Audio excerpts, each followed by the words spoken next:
I have always used people the way other people use substances. Handing over of the power of your own life force to pour into somebody else is what I used to call love. Before I could even check the words came out. Make it worse.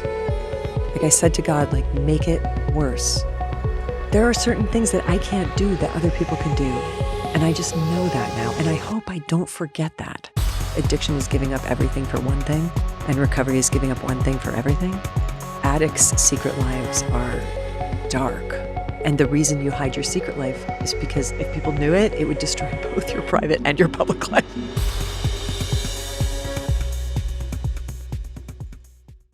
We have been going back and forth for I don't know how long to make this happen, right? But these things happen when they're supposed to happen. I would have preferred you to be coming on for your 10th time on this show. But if we're going to do 10th time, we have to do first time. So we'll start with first time, and then we'll ramp up. Well, what I didn't expect is that we would be doing a little bit of what it was like, what happened, and what it's like now. And that's my favorite kind of conversation to have. Yeah. And you're in the right place in your life to kind of have that conversation right now.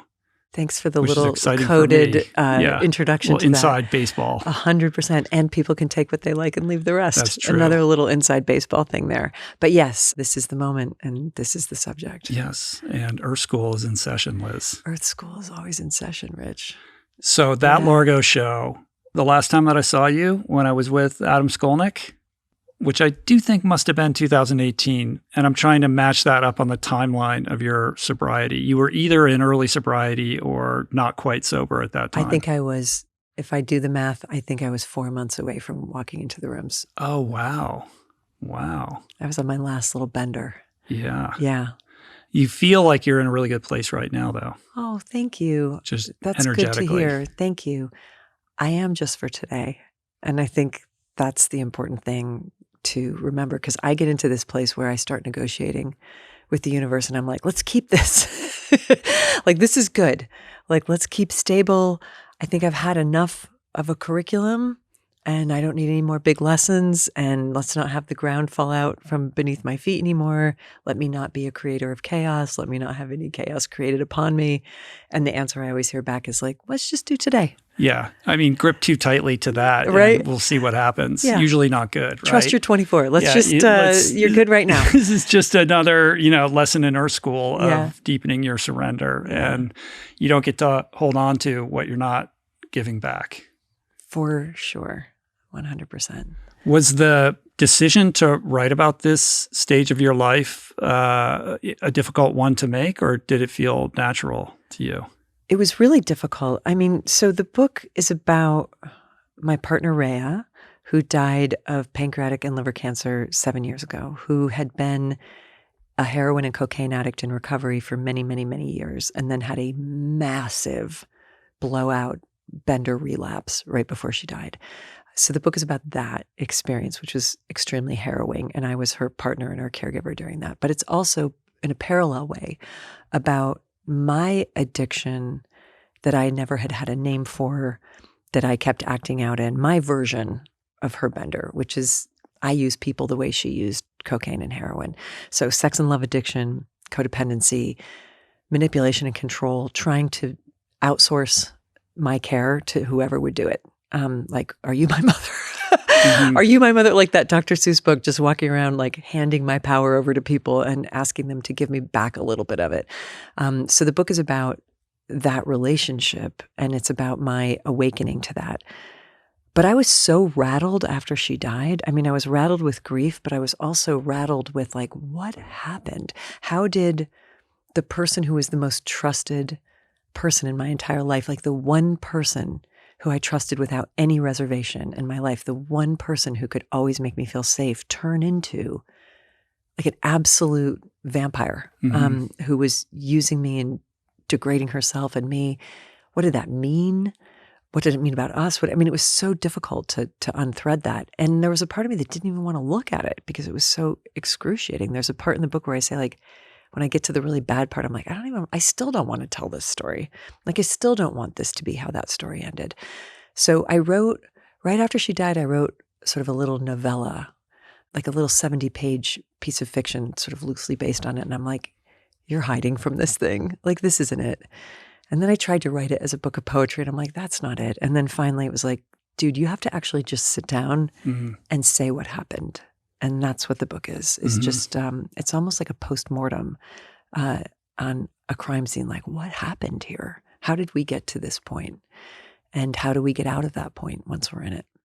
It's hard and painful enough to look at Rhea and try to solve the equation of how she went from one person to the next. But that's a pretty easy equation to solve for. Insert heroin, cocaine, amphetamines, all of it, right? Like whatever you're inserting. It's like no surprise that there is a complete, character shift as a result of that. The harder thing is to look in the mirror and to try to deconstruct like how you went from this person who believed themselves to be something into something else altogether. Like, how did you get lured into that trap? And what is, kind of the wiring inside of you that impulsed you to make decisions that with time, distance, space, and recovery, you can see clearly were not in your best interest. Right. And if I had written this book directly after Rhea died, it would have been a book about what a nice person I am and what a terrible thing happened to me. And I think I had just enough wisdom and perspective at that time to be like, it can't be that simple, can it? It can't just be that I'm a really nice, giving, generous, loving person who ended up getting taken advantage of. But I didn't know what it was. And the question, I think, that is always present in any of the 12-step rooms that deal with relationships, and I'm in all of them, is what is my role in this? How did I co-create this? Rhea used to say to me, one of the things I loved about her is whenever I was feeling even remotely sorry for myself, she would be like, there's no victims in this room, Liz.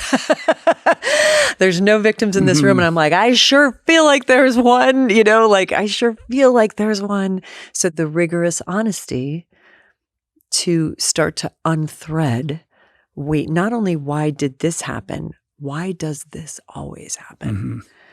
How did I end up here? It's not even just a book about how did I end up here. It's how did I end up here again when I kind of thought I had my life in order in a certain way. It's like the Zen say that, first they pull the rug out from under your feet, and then they pull the floor out from under the rug, and then they pull the ground out from under the floor.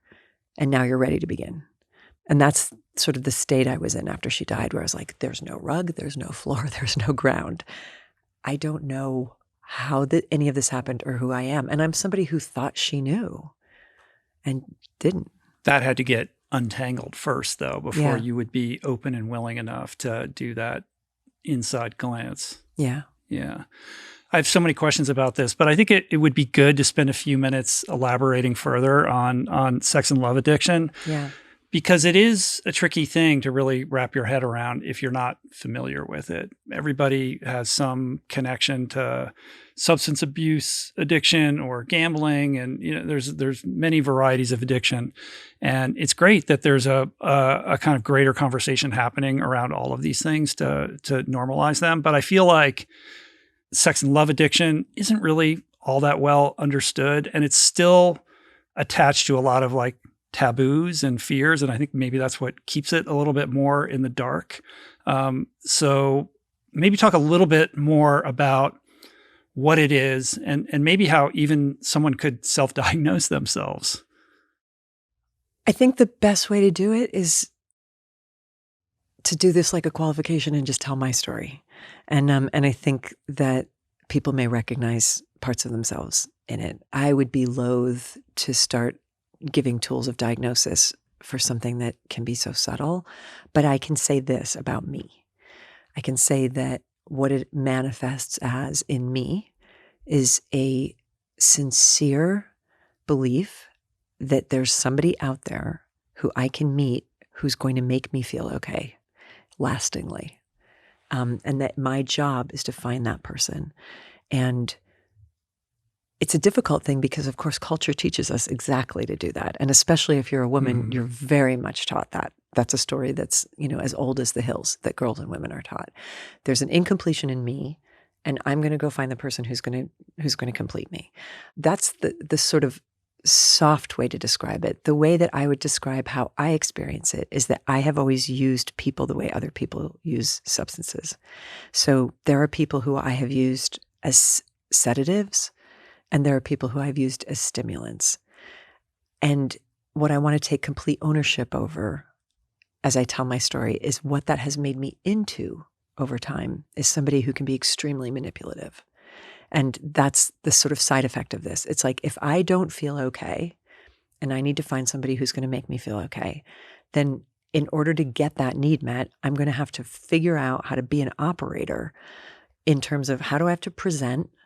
Like, what do I have to become in order to get what we call in some of these rooms lava, which is love, attention, validation, and acceptance, right? So that's what I'm longing for because I can't generate that within myself, right? So I need to go get this lava. Like somebody else has this. Somebody's the plug. Like somebody's got this stuff. I don't have it. And so what do I have to do? Like what ends, like any addict, it's like, what manipulations do I have to do? What lies do I have to tell? What tricks do I have to turn in order to get your eye contact on me and the words that I need you to say? I need to make you say those words. I need to make you make these promises to me. I need to completely abandon myself in order to get you to do this thing for me. And if I don't get the thing that I need, I'll go get it somewhere else, regardless of what commitment I've made to somebody. And so when I look at my particular history with this, what I see is for 35 uninterrupted years, tiny little interruption when I went and wrote Eat, Pray, Love. There was like a 9-month period where I wasn't doing this, but which was actually the healthiest time of my life until now. I was just going between sedative, stimulant, sedative, stimulant. This person is extremely exciting. This person is extremely calming. You know, like, okay, now I'm so calm that I can't bear the restlessness and the irritability and the discontent. So now I have to go find somebody who's absolutely thrilling, who's going to like light me up until they withhold. And then I go insane. And now I need another sedative. And now I need another stimulant. And this is what I did to great cost, you know, to great cost to me, to great cost to other people. It involved cheating on people, allowing myself to be cheated on, breaking up other people's families and relationships. There's a ruthlessness that any addict has, which is what I have to do to get this, I will do, no matter what it costs me or anybody else. And I knew my entire life that there was something wrong with me because I could see that other people weren't doing this. You know, like I think that's something that every addict kind of knows from an earlier age than we can admit, which is like, other people aren't doing this. Like somehow other people are just going and having a Tuesday while I'm out here playing this like high stakes roulette with my life and with my body and with my heart and with my spirit, bringing other people into danger with me, like putting myself at risk and not being able to stop. And that low level of self-awareness drives shame and isolation and loneliness. And you start to compartmentalize it and create this secret life. Because deep down, even though you know you're not ready to confront it, you know that you need to hide and shroud it from everybody else. There's a line I quote in the book from Gabriel Garcia Marquez who said, everybody has 3 lives, a public life, a private life, and a secret life. And the private life is the life you share with your family and your friends, but the secret life is the life you share with no one. And addicts' secret lives are dark, you know, and the reason you hide your secret life is because it would destroy, if people knew it would destroy both your private and your public life. Like if people knew what you were up to, you don't even approve of what you're up to. But the trick there is that the addict thinks that it's their secret life. They don't realize how patently obvious it becomes. They don't realize it's your public life. It is your public everybody's life. Like, we all saw that a long time before you did, you know. But there is something uniquely insipid about sex and love addiction because it isn't necessarily immediately obvious. You know, you're not going to be necessarily late for work, or, you know, there's the general evidence that, you know, people use to kind of point to someone and say they have a problem isn't something that you can like do with that kind of facility with this condition. Except all those things that happen to addicts also happen in these kind of obsessive maelstroms of like the vortex of insanity that people can get into with each other. Like not only can you be late for work, you can destroy your entire career. You know, like you're going to have an affair at work with a supervisor and you're going to lose your job. You're going to hit on an intern and you're going to be like dismissed from the faculty of the university where you teach. Like your marriage is going to be destroyed. All the stuff that also happens in addiction also happens here, in addition to killing yourself and killing others. It's one of the leading causes of suicide and homicide is like the horror that people get into with each other, where you read it open the papers. It's like every single day people are killing their partners or killing themselves over relationships and over heartbreak. And divorce is one of the leading causes of suicide. And sex and love addiction can be a thing that leads to divorce, right? So I actually would argue that it's every bit as destructive. But the tricky thing is the culture doesn't say to you in a million different ways, what will cure you is if you do more heroin or gamble more. What the culture teaches you in a million ways is what will cure you is finding true love. And so you're being taught that the solution, you'll be told to go out and try again. Yeah, you just haven't found the right person. You just haven't found the right person yet. Yeah. So how many more people was I going to try this with? And it's like, anybody want to be my fourth spouse? Anybody want to do this again? Like, really? You want to roll the dice with me? Like, it's like, how many more times, how many more different kinds of people? Like, I put the hours in on this. Like, men, women, open relationships, closed relationships.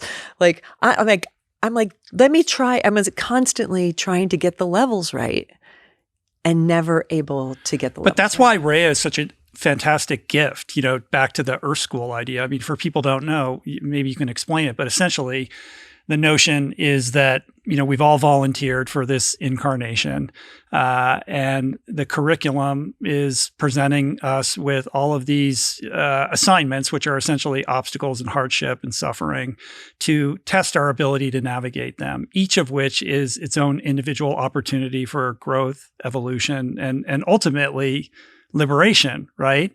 Should we choose to accept it, in this Mission Impossible, kind of context. And, here comes Rhea, this, comet, right? Who's just like the most larger than life character you could ever imagine, like just catnip for somebody who's a people pleaser, like the charisma of this individual. And an intensity addict. And I can't imagine like the tractor beam or like center of gravity that this person held that made it impossible for you to, it was undeniable, right?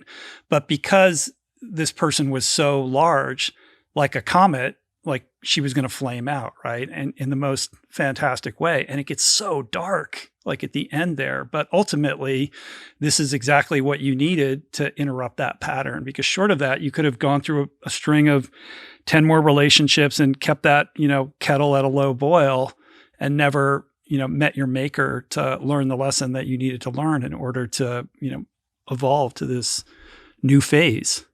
You just said that so well. And that's exactly it. And I remember when she was flaming out and my life was tanking, I was so trapped in this nightmare. Like suddenly this beautiful love story turned into Sid and Nancy. I'm like, what's going on?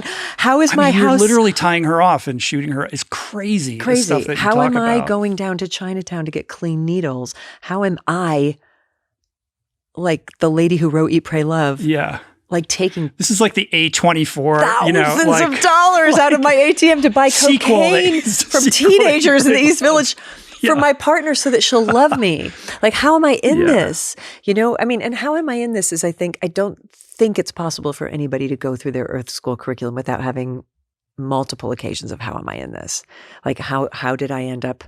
I thought this was a parachute, but it's a backpack full of bricks. Like, like what's happening? Like, how am I? And I remember at that time just being so bewildered, like how is this happening? And I remember going for a walk and leaving her in this like cloud of cigarette smoke and drugs in our apartment and walking down the street in New York. And I was like, I need to pray. I need to pray. I need to pray. And I don't think I've ever told this story before, but you just spurred it in me, which is the weirdest prayer came out of me. I was on like East 9th Street, broad daylight. And I was like, and before I could even like check the words came out, make it worse. Like I said to God, like, make it worse. Whatever this thing is you're doing to my life, this like sledgehammer that you've taken to my life, I don't get it. I still don't get what this is. I know this has got to be part of an Earth School curriculum, but all I see is like useless suffering and pain. So don't be easy on me. If there's something that you're trying to show me, hammer it harder, like destroy me so that I can see this, because there's obviously something I can't see yet. And it did get worse. And I still couldn't see it. Like it took a year after she died for me to finally be like, oh, and it took somebody sitting me down, and 12-stepping me essentially, and just saying like, I've watched you do this for 35 years and there's a room for this. And I think you're not well. And I'll go with you to a meeting. And I was like, me, a meeting? I'm not the drug addict.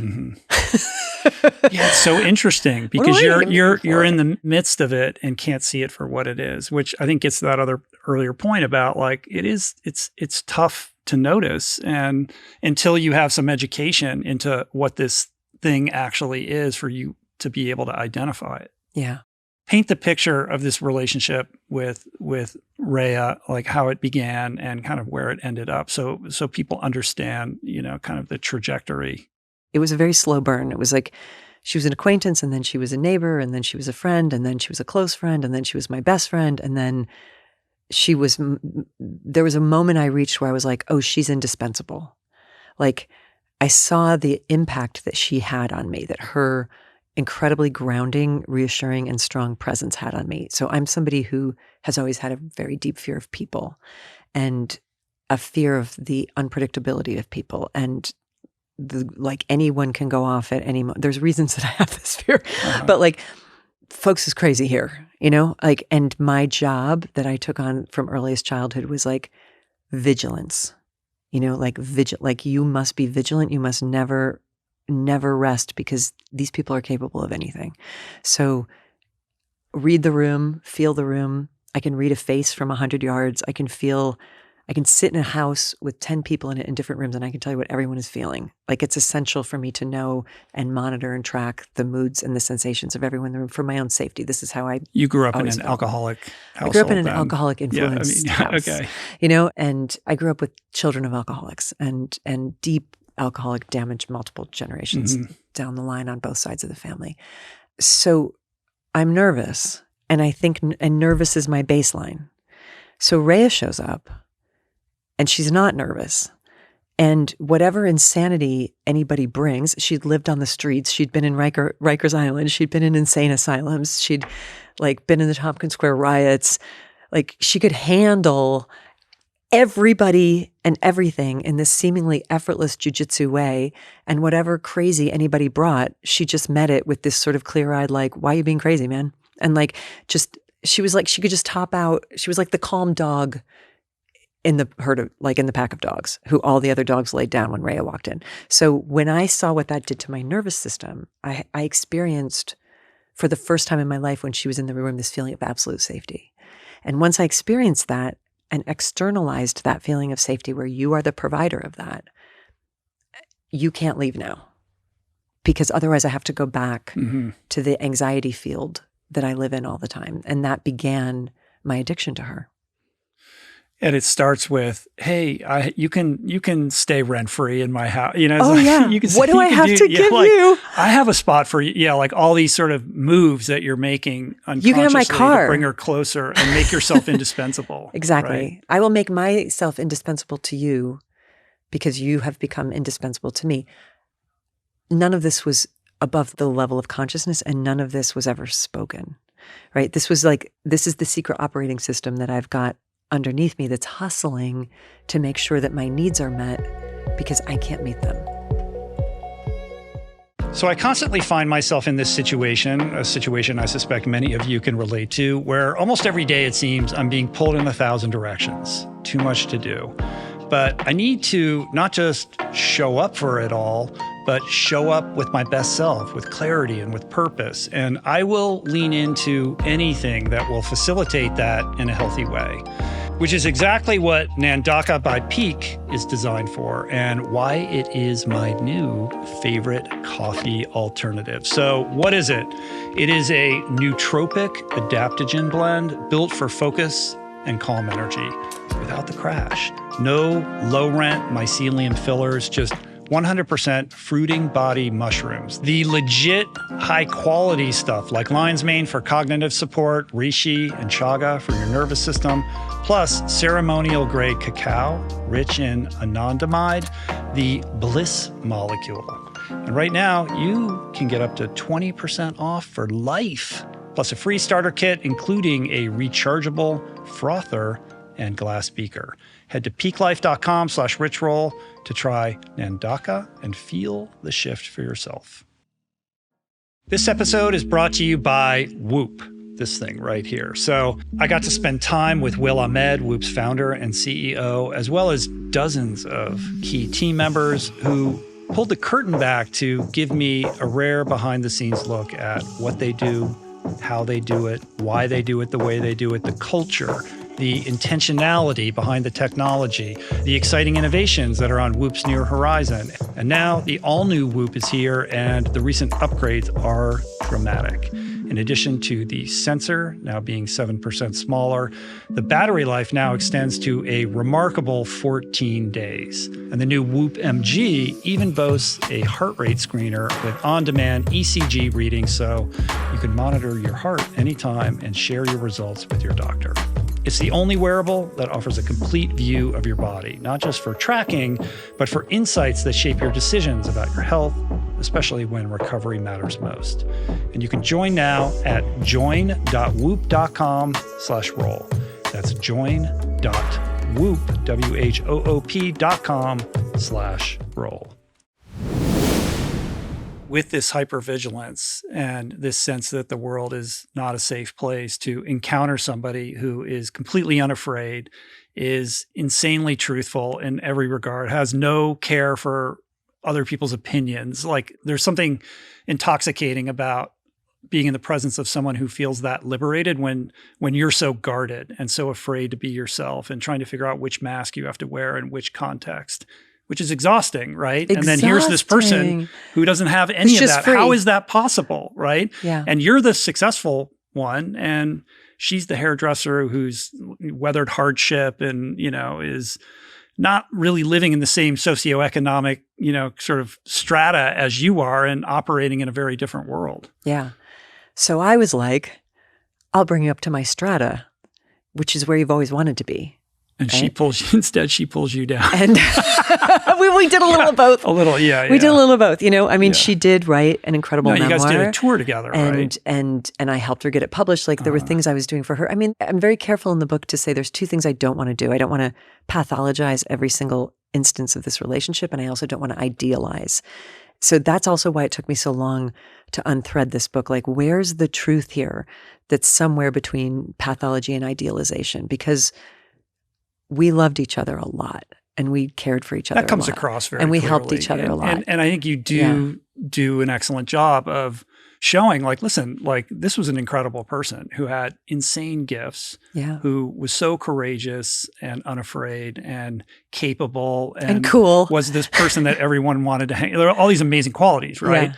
And also this, self-destructive thing inside of her. And this was a person, and here's what I could. And so once I'm blinded by need, now I cannot see the full truth of you, because once I've idealized you and pedestalized you and decided that you're my solution and that you're my drug and you're the reason I don't have to suffer anymore, it's imperative that you not have feet of clay. You can't. I mean, this is a child's idealization of an adult. It's like, you are I made her into my higher power. Like, absolutely. I was like, in any circumstance where I would now go to what I call my higher power, where I would now get silent and pray and meditate and ask Source, what should I do? I called Rhea and said, what should I do? Yeah. And she would tell me great advice most of the time about what to do. But what I wasn't seeing through that haze of idealization was, for instance, this was somebody who had 13 years sober. I mean, this was somebody who was like a hard, low bottom drug addict. Like, living on a park bench with a needle in her arm, drug addict, multiple stays in jails, like hard drug addict, who finally found recovery in 12-step, and whose ego decided after a certain amount of time in 12-step she didn't need it anymore, and decided that she didn't need to go to the rooms anymore, and announced to me and to the world, I am no longer an addict. Mm-hmm. I've cured myself of my addiction, Because I'm Rhea fucking Elias. Like, but the best part is, you know? is that she says like, I want to start drinking wine because my friends are pressuring. It's like she put it on her friends. Her family. She said they had an intervention. My friends had I don't even know if this is true. I doubt that it is. Like, I think we need you to start drinking We need you wine. to start drinking a wine because it's uncomfortable for us when we're at the table drinking and you're not. And she's telling me this. And she's saying, I'm going to start drinking again. Oh, and by the way, don't tell any of my friends in 12-step because they're going to be really upset. So this is going to be our little secret. This from the woman who taught me the phrase, we're only as sick as our secrets, right?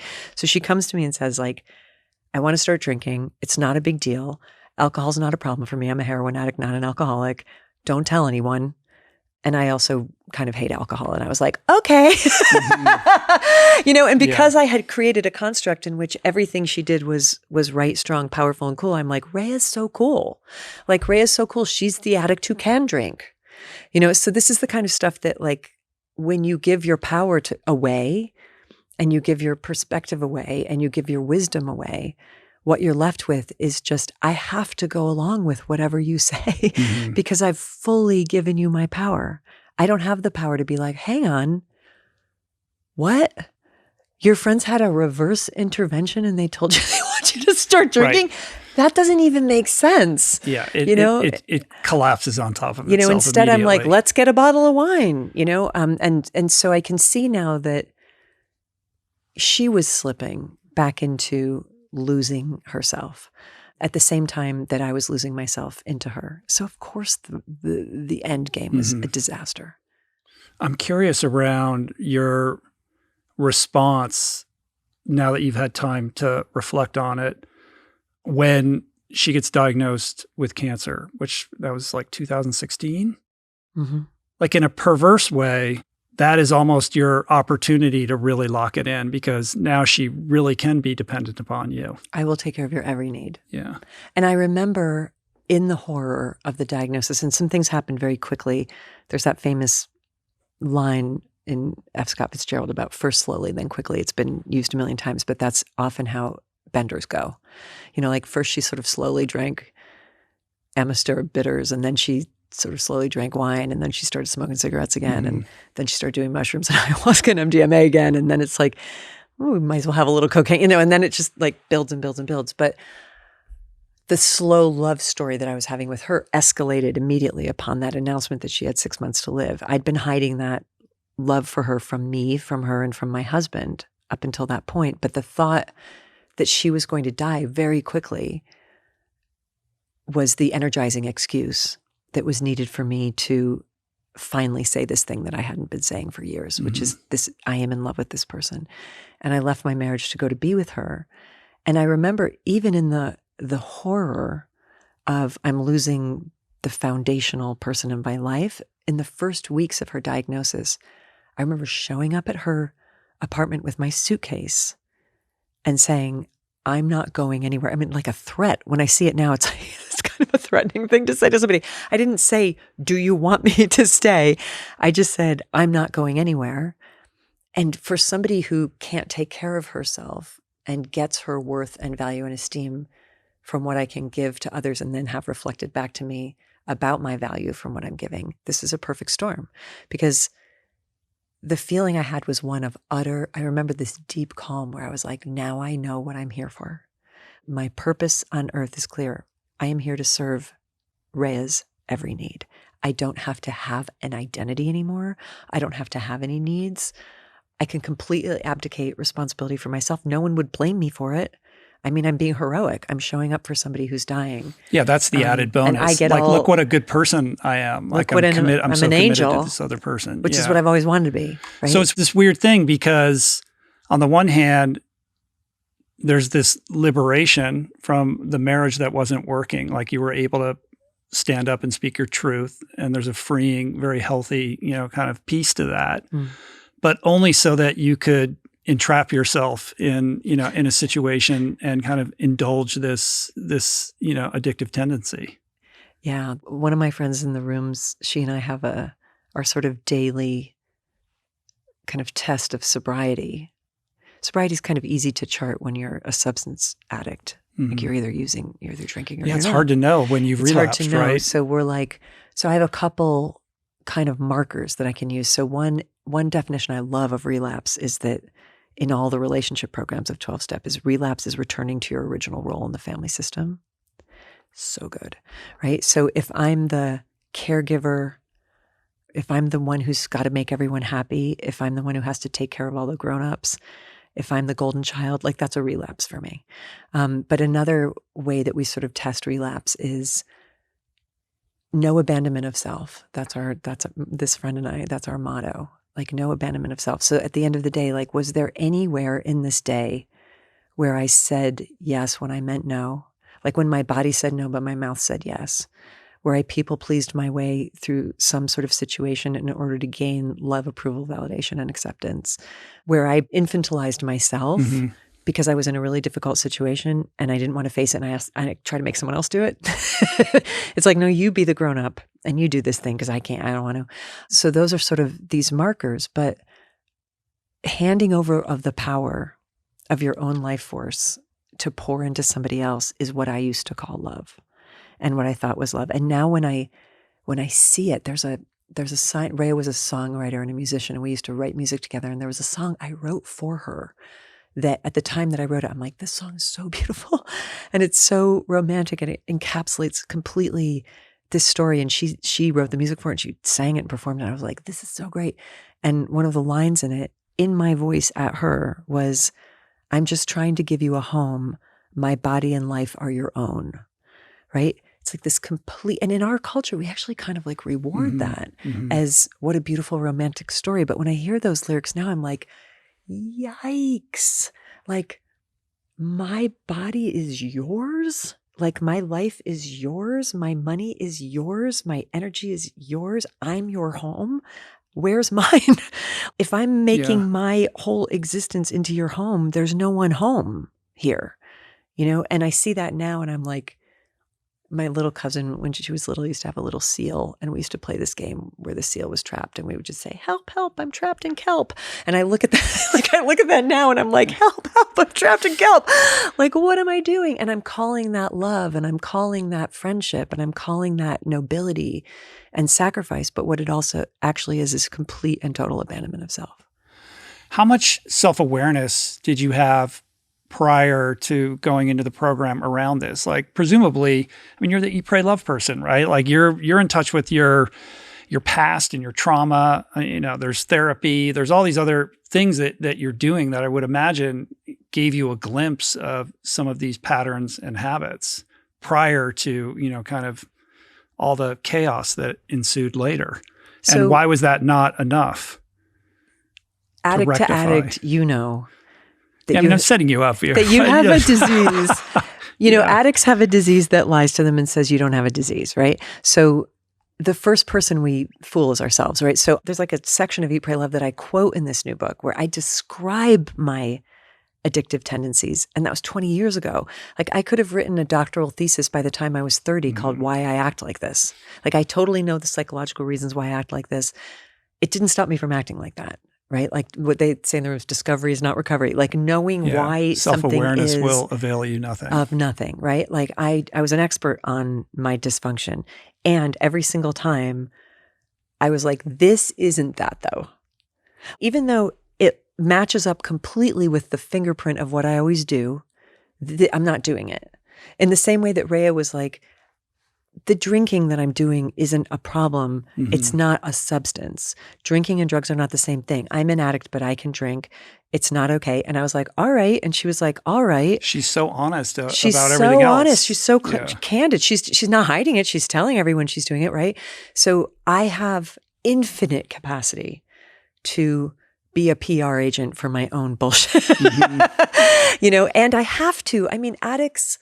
One of the things I write in the book is that addicts have to lie. Addicts have to live double lives because they can't, until you find recovery, you can't live without the thing that you're using. And so you've got to create these incredibly elaborate sort of narratives to pretend that you're not doing what is so obvious that you're doing. I mean, Rhea said to me during her spiral when I confronted her, since when is cocaine addictive? She looked me in the eye. She looked me in the eye with these like pupils like this. And she's like, since when is cocaine even? She's like twitching. Yeah. And I'm like, what did you just say? And she said, it never used to be back in my day. Yeah. And I'm like, you're amazing. Addicts are amazing. We will say anything. And I believe that if you hooked her up to a lie detector test at that point, she would have believed what she was saying. Right, of course. Since when is that's amazing. Addictive is one of my favorite lines I've ever heard in my entire life.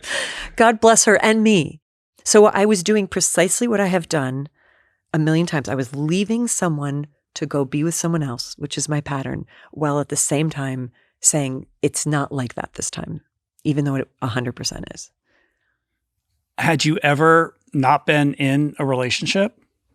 Did you just go, you were just overlapping them all along from stacked the like get-go? cordwood. Yeah. One after another. I mean, I started when I was 15. I would have started a lot earlier if I was prettier. Like I was trying to do it earlier, but it wasn't until I got over my like ugly duckling thing that I could make it work. Just can't not be in a relationship.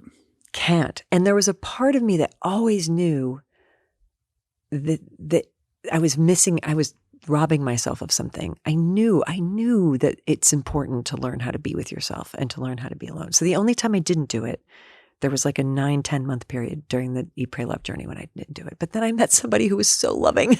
Yeah. Who was so attentive and so loving and so dialed into me. And I was like, I can't deny myself this. Like this person's so good to me and so kind to me. This is why it's such an innately human story. Like you go on this journey with Eat, Pray, Love, and you meet your maker and probe the depths of your soul, trying to find these answers. You return, you meet this man, you get married, you write this book, and it's this smash sensation success.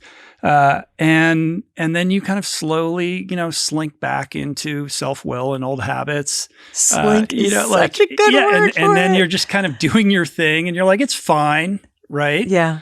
And you need this, comet to collide with your planet in order to wake up and realize, like, oh, the work wasn't done when I left Bali. Like, there's still more that I have to do, that I have to look at. What is it about needing these incredibly painful moments in order to get us to awaken to ourselves and make those changes that are obvious to everyone else except ourselves? It's such an intractable human problem. It's adorable. Yeah. We're so cute. We're so cute and hopeless and adorable and loved. And when I bring that up with what I call God, and I want to be really careful when I use the word God, that there's a Rob Bell line that I love where he was always like, whatever God you don't believe in, I also don't believe in that God. So we're good. Any God trauma that anybody has, but it's a word I use for the mystery that doesn't have any other word, that I do feel loves me and wants me to be okay. And the way that it speaks to me is like, oh, honey, we tried as gently as we could to get your attention about this. Like we tried. Right. There were a lot of a lot of knocks. If we could have done loud. this without sending the comment. But why can't we just heed that gentle knock? Because you can't see what you can't see. And I think when you're somebody who's accustomed to being very powerful, which is something like there's another element of me where I'm like, I'm the manifester. Like I can create things. Like I can do stuff in the world. I'm a person who can do stuff very successfully. I'm accustomed to being successful. Rhea was accustomed to being powerful. She was accustomed to walking into the room and being the effortless alpha in every room that she walked into. Why the hell could she not manage a little bit of cocaine? Like, why the hell could she not manage a little bit of alcohol? It's like, this is her Achilles heel, right? Like, I'm accustomed to manifesting beautiful things. So why can't I have a normal relationship? Like a normal person. And the thing that I find so touching and that I come back to again and again about addiction that I find so sweet about us, I say us as addicts of all sorts, is like, because you can't. Like, there are certain things that I can't do that other people can do. And I just know that now. And I hope I don't forget that. But like other people can do things that I can't do. I have a friend who's a ferocious alcoholic. And we were at a wedding together and somebody handed her a flute of champagne to make the wedding toast. And she just went like, it says in the big book of AA, we recoil as if from a hot flame, right? And, she's got like 9 years sober. And she just was like, she just like backed up from this thing. And the person was like, it's just for the photo. Like you can surely hold a flute of champagne safely in your hand. You're not going to drink it. And she just She just said, I cannot do things that other normal people can do. Like, this is what I have to know about myself. In this regard, I am not normal. And I think what I was doing for my entire relationship history was trying to I wrote a whole book about marriage, trying to figure out, how do I contain this thing? How do I do this successfully? How do I be normal? And I'm not. And that's lovely. I'm just not. This is how it is. And that abnormality that brought so much pain and suffering and shame and degradation is also my path to God. Right. Because it's where my power ends. And if I were as good at relationships as I am at everything else, I wouldn't need a God. I'd just be out here giving seminars. I mean, it would find you. It would find you in some other way. And then I'm so good at life. Here's what's great. You're cruising around, America, doing these workshops with Rob Bell on creativity. I adore Rob. Like, what a wonderful human being. And the two of you together, it's like a supernova. It's like an amazing energy. These two human beings who have this spiritual connection and know beyond a shadow of a doubt that creativity is something divine. It's something that we can court and make ourselves available to flow through us, but it is not something that is generated inside of us. And it descends upon us when we open the portal, are in a place of ease and allowing, all of that, you're the best at this. There is no question that you are tapped into something very real and deeply spiritual. And yet you're walking around with this God-sized hole in your soul, determined to fill it with externalities. What applies to creativity doesn't apply to relationships. You have compartmentalized your spirituality. And, God came down and gave you a reckoning and said, your surrender, you're like surrender is half baked, right? 100%. Like, you have it for this. You're very clear about that. You helped all these people and you've been able to, build this beautiful, creative, inspirational life in this one area. And yet you can't seem to understand that you need to apply it, not just to this other area that's going sideways, but to everything. And I'm curious, where's Rob Bell in this? Is he going, hey, Liz, is he seeing this? Is he not seeing this? Where's the blind spot? Oh, for me, calling me out or being as your friend? Or not for him necessarily, but it's the blind spot is what's interesting because we all have them. I'm not judging you. I have a million of them. Yeah. You know what I mean? It's we think we've got it figured out. I feel like you just, I don't feel judged. I feel the delicious velvety softness I always feel in the truth. You know what I mean? Mm-hmm. That's just what you just said is true. I'm yep, that you just, what that guy said. And so, Earth School says, we've got another class for you. Right. We hate to do this, honey. And we'll do it as gently as we can. But here we go. Mm-hmm. I don't think the definition of a blind spot is that you can't see it. I mean, that's where the beautiful human quality of mercy has to come in. Not instead of how could you not see this? It's of course you can't see this. Of course you can't. I feel the only compassionate way to look at an addict is not why do you keep doing this? But why in the world wouldn't you? Why in the world wouldn't you? And nothing can save me but a miracle. Psychology can't save me. My own massive creativity. I mean, how many times did I say precisely what you just said, Rich? I wish I could be in relationship with people the way I am in relationship with creativity. It's so clear to me how this works in creativity. It's so effortless. It's so beautiful. It's so warm. It's so soft. It's so free. There's no stakes. I've got no attachment to the outcome. This just happened a couple of years ago. I can write, spend 4 years, write a book. Yeah, you wrote this novel. And then just be oh, okay. And just not publish it and not lose a minute of sleep over it, right? That was insane. I remember talking to Adam about that. I was is she mad?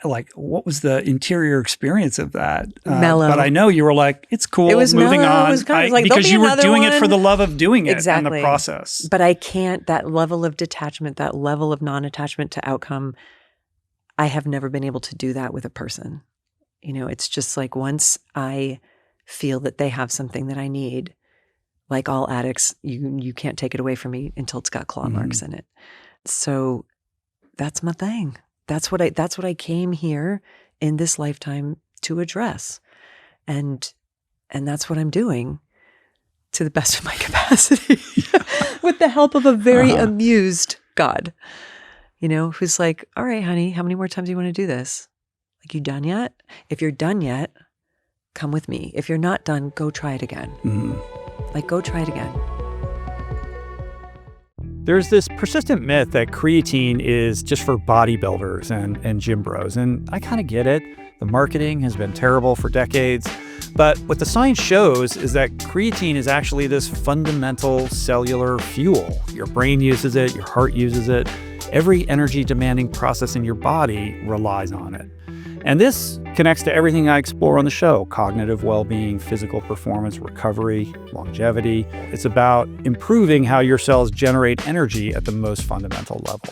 Momentous understands this, and their new lemon travel packs make it simple. I've got them right here. They're all naturally flavored, of course, perfectly portioned with grab-and-go convenience.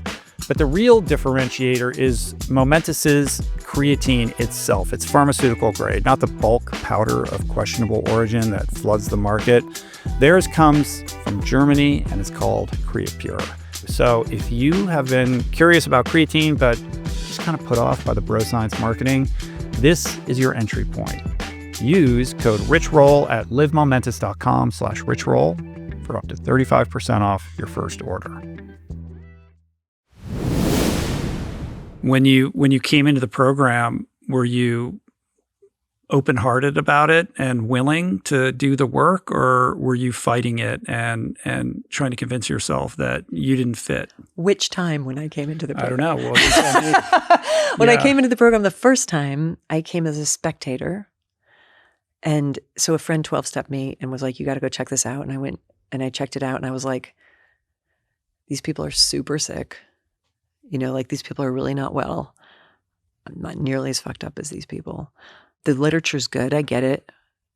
I'm very smart. I'm a lot smarter than other people. So That's I'm just going to read the book in an afternoon and download it and be like, okay, cool. I see that. Definitely not going to get a sponsor. Definitely not going to ever make a program call with another fellow, because these sick people, I don't really want to deal with these tragic. Like, this is how I was seeing it. And I was there for a couple months, and then I was like, I think I'm an accelerated student, so I think I got it. I'm cool. Thanks a lot. Thanks for the lessons. I don't need this. And I went out and picked up again, like instantly picked up another person and instantly did the thing I do. So after that kicked my ass, and this was after Rhea died, like, one comment wasn't enough. It's never enough. Like, I'm a low bottom sex and love addict. I have to have many more serious consequences than a normal person to finally give up. But then the second time I was like, okay, got it. Let's do this now. Who will be my sponsor? Let me take 10 phone numbers. Let's do the steps. Let me put this thing down. And I was still negotiating. There was a beautiful moment at the beginning of my recovery where I said to my higher power, who I feel like I can hear and who hears me, I said, if I do this right, and I'm good, and I do the steps, and I get a sponsee, and I am the perfect A student, will you send me another great love story? And instantly I heard, I will promise you no such thing. Yeah. It's not a conditional thing. It's not a quid pro quo. Like, the gift of sobriety is sobriety. But I want the cash and prizes that come after. And the invitation that I felt at that moment was, are you willing to fully put this thing down? Are you not willing to just do like 90 days of no contact with your qualifiers, or a year of celibacy and working on yourself? Are you willing? This is my deepest dream. This is always my best idea for how to be well. And God was like, what I heard was like, will you put it on the divine fire and not take it back out? Like, just here, you can have this. You can have this dream. You can have this fantasy that the entire culture has celebrated. I mean, Eat, Pray, Love ends with me as Julia Roberts literally sailing into a sunset with Javier Bardem. Like, that's the story. Like, it's literally, and like, that's the story I had built and created. And God was like, can I have that? Can I have that dream Like, can I have that dream? Can I have all, and what I often hear God saying about surrender is like, can you come to me with your hands empty? Can you come to me with nothing a little bit hidden behind your back as an ulterior motive of if then? If I do this, then maybe I can, and I did. I was like I pushed all the chips in. I'm like, I'm putting this down. Like, I'm putting this down with no promise that I'll ever get anything in return except a life that is, for the first time in my life, manageable, right? Which is the gift of sobriety. Mm-hmm. Like, I can actually handle my life today. Today I'm okay. So that's the only deal. That requires a tremendous reservoir of willingness. And willingness is something I've been thinking a lot about lately. And I want to run this idea by you that I've been thinking a lot about and working on. Your ideas around ideas in big magic, that's something I think about a lot. Like the notion that ideas are out there in the ether, and when one occurs to you and you grab it or it descends down upon you, it is your responsibility or obligation to bring expression to it, or it will evaporate, return to the ether, and make itself available for somebody who is willing to do that. In the way that ideas work, I think there's something to be said that's analogous around the way that willingness works. Because I don't think that willingness is something that can necessarily be self-generated. You can like be willing to be willing, but that's sort of like wanting to want something that you don't actually want. You can aspire to willingness, but that doesn't necessarily make it so. I think willingness is something that arrives from somewhere else, much like an idea. It strikes you, and then you have a brief moment of time where it's your responsibility to exercise that willingness through some kind of action, some kind of contrary action. But if you don't do that, it will pass and evaporate. Willingness is like this very fickle thing that I can't quite put my finger on, but it's so powerful when it does arrive, if you have the awareness and the presence of mind to recognize it and take that contrary action. Because in that moment where you did have the willingness, this extreme capacity to turn everything over, it's a very dramatic act.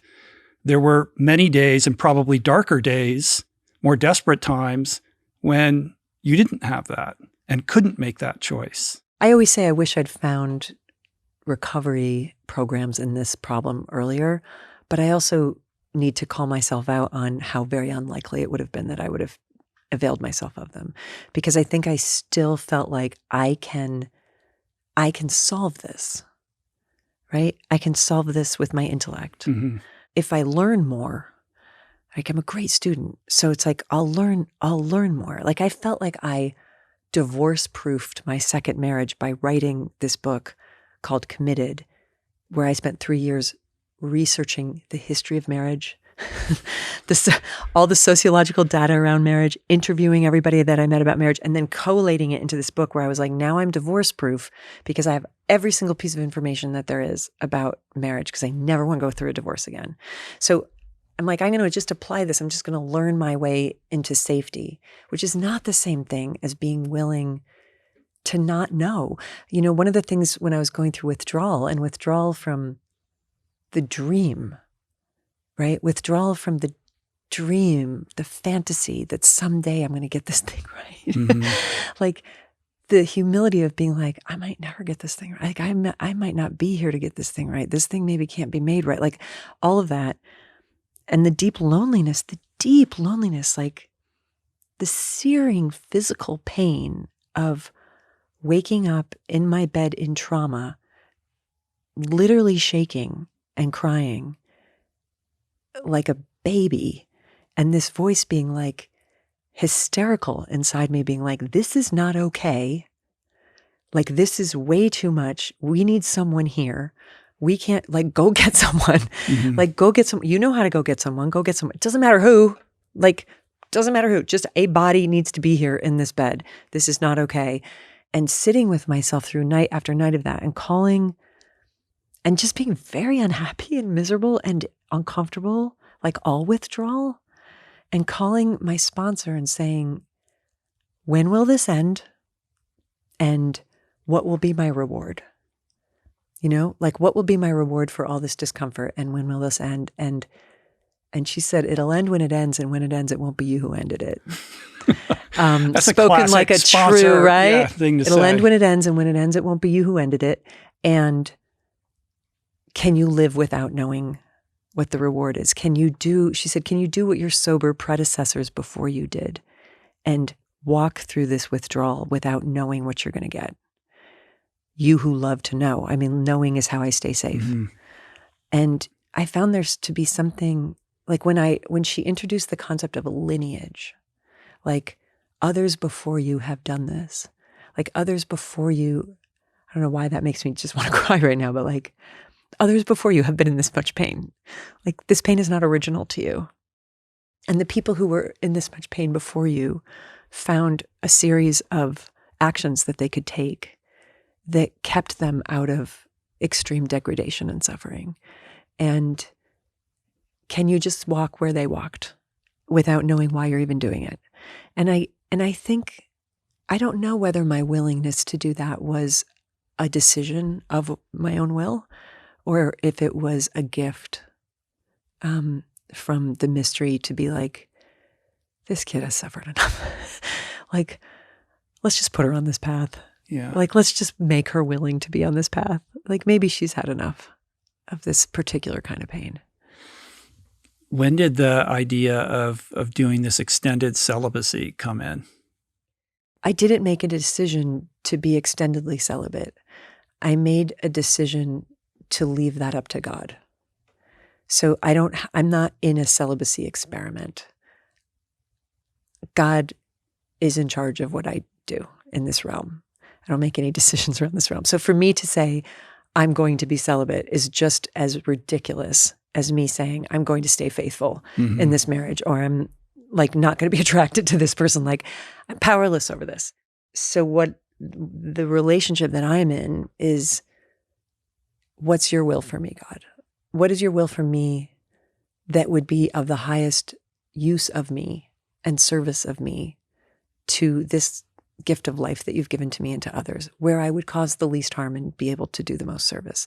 And so far, you know, as of like 20 to 4, on this day, 6 years into my recovery program, God's been like, I want you doing just what you're doing. And I will notify you if that needs to change. And if that needs to change, it's not going to be your idea. It'll be my idea. But, you know, actually the shorter answer is when I say to my higher power, should I be dating? God's like, LOL, no. Like, And other people in my program do date, you know, and they date with sober dating plan. I mean, I have a sober dating plan. I've got a document in place for if that day should come. And I hope that I have the sobriety to use it if that day should come. But for now, the answer is we have so much healing to do it's not just that I have so much healing to do of the damage to me from 35 years of abandonment of self, degradation of body, disregard for my own well-being. Like, there is so much healing that's a long time. I was deep in the paint in this thing for a long time, right? So there's a lot of amends that I'm making to myself about things I'm sorry that I made myself do in order to get love, approval, validation, and acceptance. And so the amends process for me is like, we're not going to do that now. Like, I'm not going to make you go do that. Like, I will take care of you so that you don't have to degrade yourself so much so that somebody else will. But there's a lot of healing I have to do with people who I harmed. And that's been a really long process because the amends process is difficult when these kind of actions hurt people at such a profound level. And so there's a lot of delicacy in terms of like, is it even safe for them if I approach? Is this a person who ever wants to hear my name again?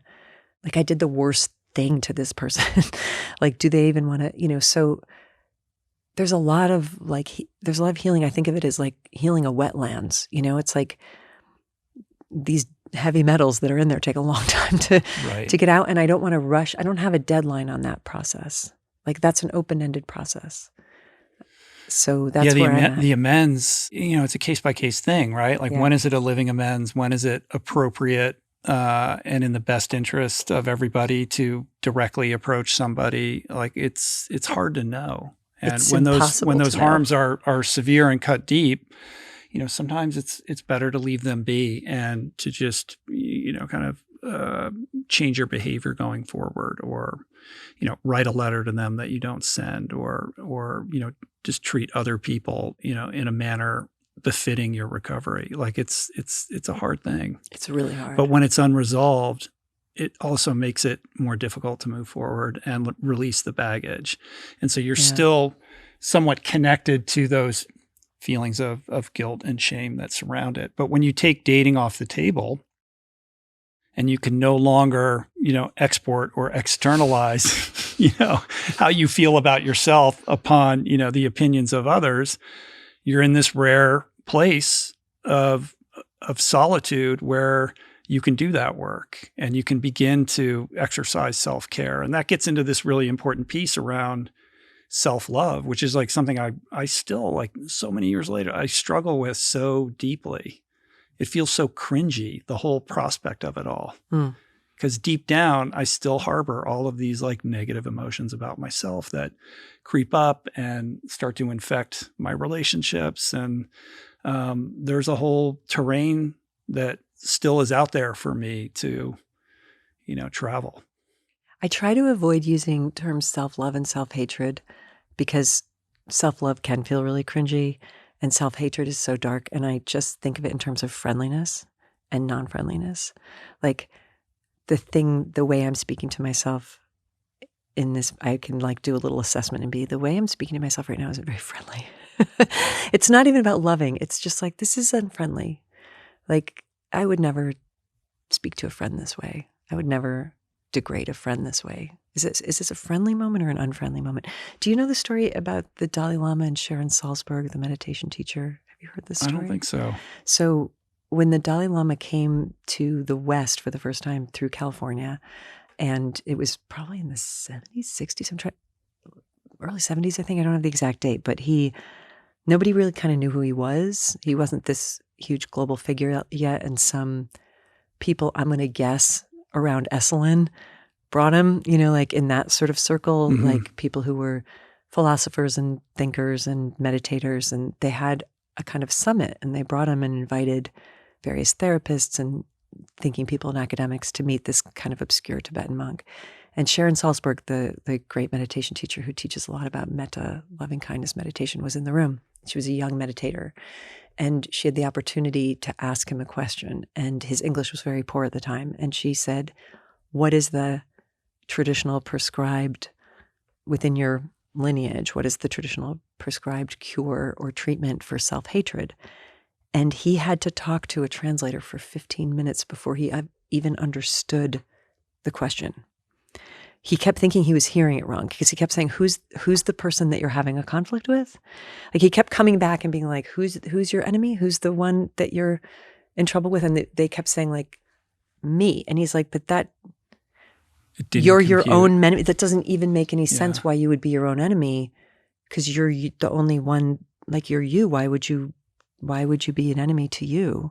And he was bewildered by this question. And then he was even more bewildered when he sort of took a survey around the room and was like, does everyone have this? Like, is this a thing? Like, is this? And everyone's like, every Western hand was up. And he was, as a person of compassion, he was devastated.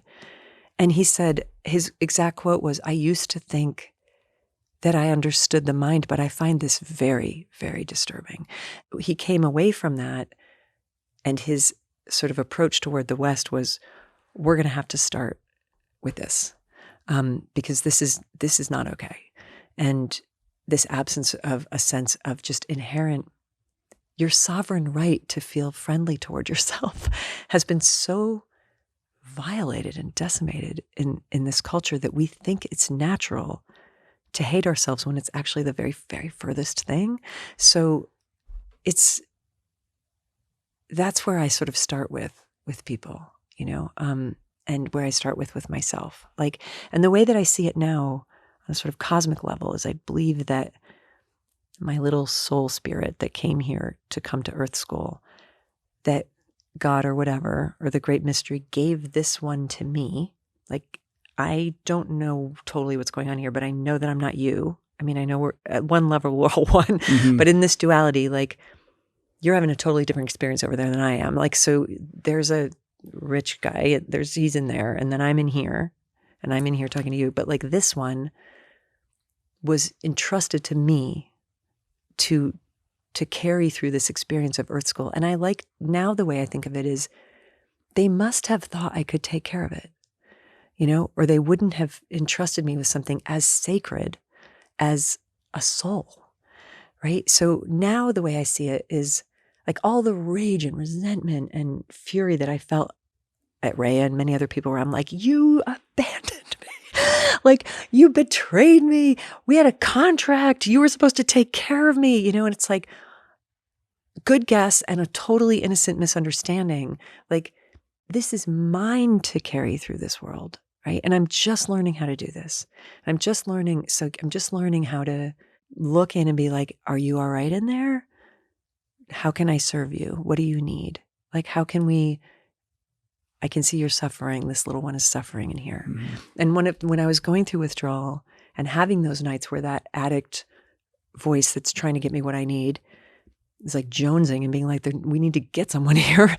What I was saying out loud in my bed, and I also remember having this feeling like, I'm so glad I'm alone. I'm so glad I'm living alone so that I can do all this stuff that would look very weird to someone, like flopping about, PTSD, shaking, talking to myself, comforting myself. I'm like, I'm actually really glad that I've got this container of this house that I live in, where I'm not pulling anyone into this drama with me. I'm actually in the crucible with myself. And the only people here are the ones who need to be here, which is like me and God.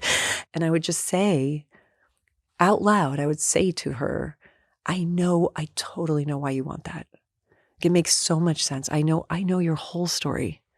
And I know why you want me to get someone here. And I know what you think you're going to get out of that. And you're not wrong. Like, that would actually be a fix for tonight. Like, it would work. It always works, like all drugs. It's like, you would feel better. You play it out to its conclusion. You play the tape out, and it's like, and then I would just say to that part, like, do you remember all the other times we did that? And do you remember how it always ended? And it always ended worse. So we're just going to not do that. And I was watching this division in me, like this thing was trying to run away from me. And it was like, I don't trust you to take care of me. I want to go find someone else. And I'm like, I get why you don't trust me. You shouldn't. All I've ever done is abandon you. But like, it's like I'm in parenting school at the Y, learning how to take care of you now. And I'm not going to always be great at it, but you are my priority now. And even if I'm not always a great mom, like, I'm here. And I'm not going anywhere. And I'm not going to let us bring someone else in here, because that actually ends up harming us. And it's okay if you don't like that. And it's okay if you feel like that's enough. And and I don't care if we're up all night doing this. Like, I am not leaving you. And I think the thing that I have always most needed to hear is, I don't care if we're up all night doing this. I am not leaving you. You cannot exhaust me. You are not too much for me. And I'm the only person, I now believe I'm the only person in the world who I am not too much for. Like, because it shouldn't be anybody else's job to do that. Like, that's too big a job. They have to be doing that for themselves. They've got their own, like, neglected, abandoned kid in there who needs them, who they would abandon if they tried to do that for me, right? So it never should have been anybody else's job. But I didn't know that. And I couldn't know that until I knew it. It's not dissimilar from the way, again, like back to creativity, like the idea that you talk about, like, oh, the negative voice, the self-defeating voice, like, we're going on a road trip. You can come, but you got to sit over there. And if you pipe up, you're going in the back seat. Like, you're not allowed to like raise your voice. Like, I love you, and I'm not abandoning you. Like, you're part of me, but like, there's rules, right? Yeah. So good at setting boundaries around that. But here we are, this is the same situation. It's just that you have to cleave off a deeper part of yourself that you have a harder time disassociating with or letting go of, right? the wounded child that Yeah. needs care, that you've got bottled up in here. Like the negative creative voice, that's easy for you, Yeah. but this is the tough one. But on some version, it's like Russian nesting dolls. Like this is just, it's the same thing, right? Yes, that's so well put, Rich. Exactly. Exactly. And Rhea used to say, there's always I think it's a common recovery phrase, but there's always a trap door under every bottom. Like just when you think you've hit rock bottom, there's a trap door and you can always go lower. But there's also always a ladder of ascension. You can always evolve higher. Like your soul can always be sort of more polished. And I think a lot of sort of the journey of life is like you start to get rid of the external things that you've been using to not go to the bottom of the bottom of the bottom of the thing. And when they're all gone, then it's just you and the little creature at the bottom of the hole, who, when I met her, frankly looked at me and had no hope. I mean, she looked at me, she had the 1,000-mile stare of a 10 tour of duty soldier. And I was like, what do you need from me? And she was like, you will always abandon me. You will always abandon me. You'll always choose everybody else's comfort over my safety. Always. You'll always people please your way into destroying. You'll always give everything that's mine away to everyone. Like, I can't count on you for anything. And I was like, you're right. You're right. Let me see what I can do about it. Let's start over. Like all these things, though, they track back to childhood wounds and traumas. Yeah. I'm sure you have some awareness around, how this pattern originated and what locked it in. Beyond 12-step, are there other healing modalities that have been helpful, like internal family systems? Or, there's a panoply of stuff out there. Yeah. IFS has been great. I would say for me, the two modalities that I think have actually given me transformation, because everything helps, but I don't think helping is quite the same as having a transformative awakening experience where you feel like you're actually being changed. Say more about that. So I did talk therapy for probably 2.5 decades, and it was helpful. Like it's helpful. It was such a Band-Aid. It was so helpful to go in there and talk about my problems and have somebody compassionately listen. But I didn't stop doing those things, right? I didn't. Some people, it may actually transform. So for me, it was almost like a methadone clinic. It's like, I'm going to go get a little bit of love and connection with this person that's going to be able to keep me alive for the next week until I go get another. But I don't, you know what I mean? Using the therapist to like meet your addictive need. Yeah. Like the validation. You'll be a kind of temporary mommy for me, and comfort and understanding. And then these little awakenings where it's like, oh, an epiphany. I understand more, but I would go out and do the same thing again. So the two things that I feel like are the only two things that for me have actually made me not do those things again. One is 12-step, and the other is Byron Katie's work and self-inquiry and the 4 questions like that. Right. It's called really the work, right? It's called the work. I don't know that much about her stuff, but I find it to be really that it creates radical transformations of thought within my mind. It asks me to have a really open mind and to be able to sort of jujitsu flip my beliefs where all of a sudden I kind of physically can't believe that anymore. It has something to do with basically just challenging everything you believe is true, right? Like, what if it's not true? Your or negative like thoughts. kind of releasing your attachment to ideas and identity. Yeah. Is that right? So, a good one would be Rhea abandoned me. I'm in that belief and I'm suffering enormously because I'm in that belief. So anyone would agree with it. Like anyone would have looked at her, like checked out on the couch, spending money on cocaine with a needle in her arm, and be like, sure looks that way. Like I could definitely get a consensus of people to back me up on that. But what that work would do would be to ask me to dare to have an open enough mind to, I can always go back to the belief later, but would you sit in meditation and ask these 4 questions of this belief? And the first one is it true that Rhea abandoned me? And the answer to that can only be yes or no. So you have to really think about it, like, is it true she abandoned me? The second question is, if the first answer was yes, the next question is, can you absolutely know that it's true? And that's where the ego starts to kind of like disintegrate like a slug when you put salt on it, because it's like, well, I can't absolutely know much. You know what I mean? Like, It's like it looks true, it feels true, but like it's absolutely, like it starts to introduce this possibility of doubt to this belief that I'm hanging my whole life on. And then the third question is, how do you respond when you believe that it's true? I'm a victim. I'm enraged. I have to go find someone else to love to make up for what I lost with her. I'm sick and suffering and pain. And who would I be without that belief is the fourth question. And it's like, if I didn't have the belief that she abandoned me, I would be free from that rage. And then you do the really cool jujitsu part is you take the original belief and then you try to find 3 opposites of it and you try them on. She always says, try them on like a pair of shoes and walk around in it and just see how that belief feels. So with that belief, Rhea abandoned me, an exact opposite would be I abandoned me. That actually, when I try that on and walk around in it, it feels more true. It's like, oh, wait a minute. That actually kind of feels like I did that. Like I agreed to go buy all those drugs. I made you into my higher power. I enabled this. Or Rhea abandoned herself. Like that also feels very true. She abandoned her recovery program. She abandoned her highest ideals. She abandoned her integrity. It depersonalizes it, where suddenly it's like she didn't do that at me. She was just doing it. Like she was just an addict having a relapse. It wasn't personal to me. Like if I wasn't there, she'd be yelling at a tree. You know what I mean? Like she was just in her own experience. And so you start to take these beliefs and like I love an open mind. So that's why I think I really love that. Like willingness is an open mind. Yeah. Like when God said to me, are you willing to put this thing down and just come in with no understanding? Are you willing to be in a beginner's mind? Are you willing to be in a don't know mind?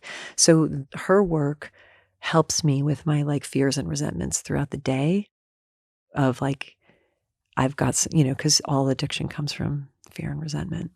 So, and when those ideas are challenged and you feel an emotional charge, obviously that's when there's something there to explore. Yeah. The resistance is because whatever that idea is, no matter how much it's leading you in the wrong direction, it is doing something for you. It's fulfilling some sort of need that needs to get understood and deconstructed and filled in a different way.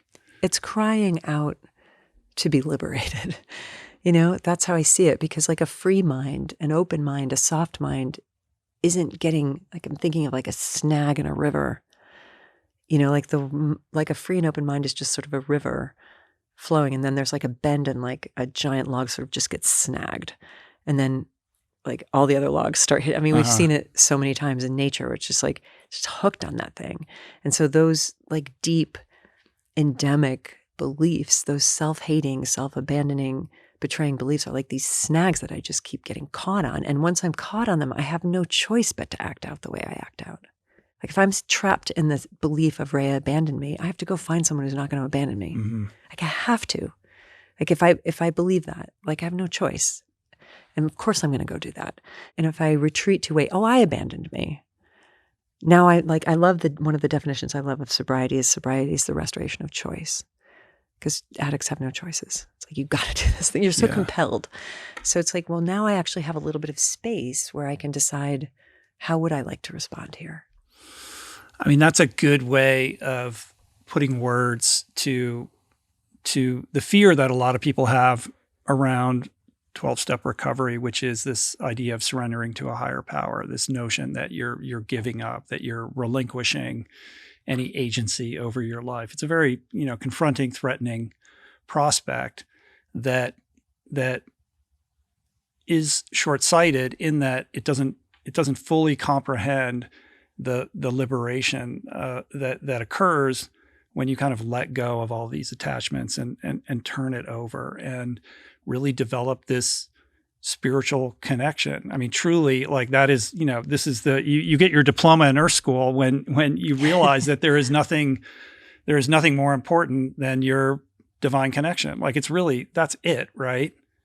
And we struggle so much and try to figure that out in all these material ways that lead us astray when all we want to do is kind of go home. Right. And it's so hard for us, and I fight it tooth and we try to make so many other things our home. And it's like my surrender's conditional, yes, but like I still need to over here is where like I'm in control of this.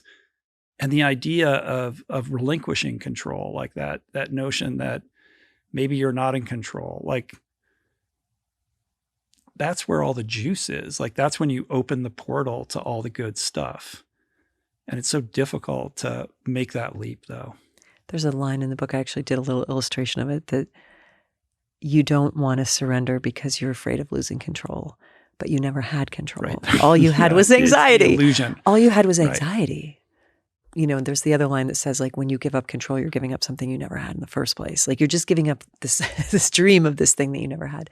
When I work with sponsees and they're having trouble with steps 2 and 3, which are that, you know, made this decision to turn our will and our life over to the care of a higher power and came to believe a power greater than ourselves, those ones, especially people who have a lot of religious trauma, which I'm extremely sympathetic to, where those concepts can feel really, really super threatening. One of the things that I invite them to do is that they get to write, I ask them to write an essay they get to create, it's like a Build-A-Bear.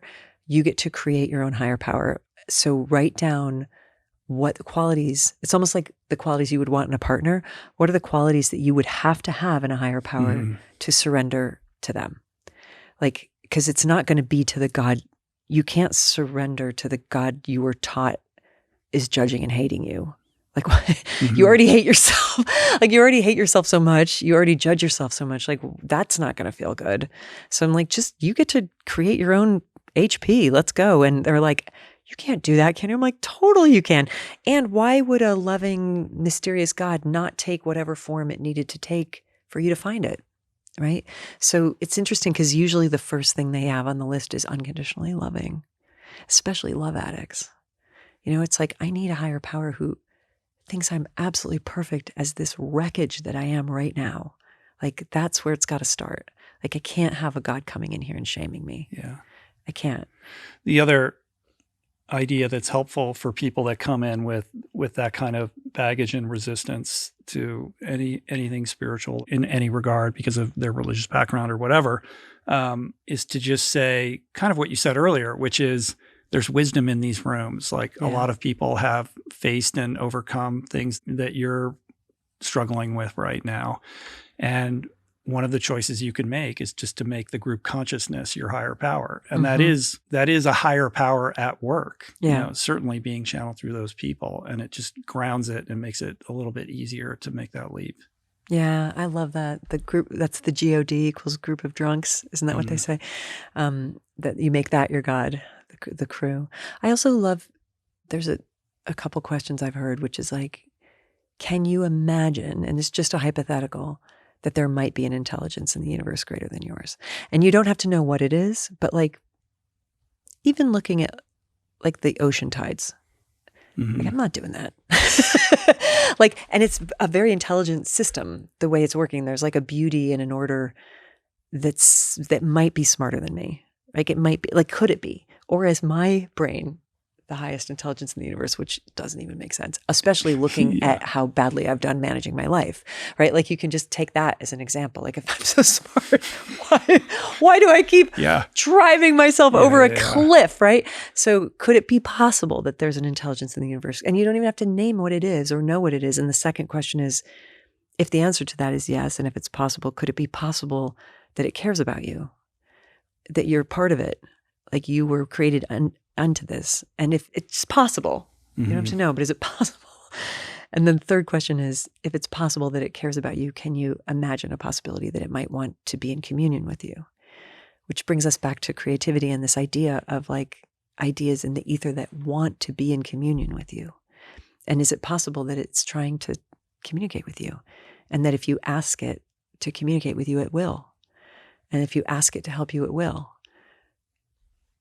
Is it possible? Or are we going to stick with your brain is the highest intelligence in the universe? And it's got all the answers as evidenced by the wreckage of your life. Pete Holmes has a pretty funny bit about this. Have you heard this one where he talks about nothing? You know, like you ask people what happens when you die, and nothing happens. And reconciling that with the idea that, you know, before the Big Bang, there was nothing, you know, so if it's nothing, well, then that's God. You're just calling it nothing. It's something, you know, like, right. Like it all leads obviously back. He does it in a brilliant, way that's hilarious clip. or He's whatever, so great. but it's like a mental, like gymnastics to like get around the language. And Rob Bell has said beautifully, you don't have to call it God, but that doesn't solve the problem. of what the hell is going on. Liz, what is going on? What is going on? Earth School, I think. I'm taking this off. I mean, I think that's what's going on. I think Earth School is going on. And when you look around what we've been able to see yet of the universe, it doesn't appear there's anything else that we've found yet that's like this. Something very special is going on here. This is a very special place, this planet. And consciousness seems to be a very special thing. And the Buddhists say that it's a very precious thing to have a human life, even with all of its suffering. And I have not always felt that way. Mm-hmm. I've often felt like, check, please. Yeah. I don't care for it. No, thank you. 0 out of 5 stars. But the Buddhists say like your chances of being born in human form and having the opportunity to have this spiritual experience on life, they're so glancingly slim. They're like, it's the same as the chance of a turtle that lives at the bottom of the ocean that only comes to the top of the ocean once every 100 years, coming to the top of the ocean for a moment and its head coming up in a ring that's floating on the ocean. Like those are the odds, which actually biologically is true when you look at sperms and eggs. It's like the odds of that one like inseminating event are so like, what are the odds? They're like astronomical, and so you're being offered and invited, but not forced, to have an interesting experience here and show up for it. Like, let's show up for it and see what happens next. One of the things that you talk about is this idea of like purpose anxiety, right? Because when you talk about that preciousness, then that trickles down into, okay, I'm here, I have a certain amount of time. What am I going to do with it? Let's get to work. And there is a cultural pressure out there that I think really makes people feel lousy about themselves, where they feel like they have to, like, what is my purpose? What is my thing? Like, I'm falling behind. I don't have it. I don't know what it is. So I'm less than as a result. Because the more you talk about how precious this life is, I think that can like turn the volume up on that feeling of like, well, how do I fit in here? And am I anything if I'm not special in this particular way? Mm-hmm. Yeah, Americans can contaminate anything. Yeah. It's like we took preciousness and turned it into purpose theology. Like you have to earn that preciousness by achieving something, or leaving an impact or changing the world. The problem with that, and again, I think there's an innocence in that belief, but one of the problems with that is like, when do you know you've done that enough? Right? Especially in a culture where nothing is ever enough. Because you and I both know people who appear to be at the very top of that purpose game.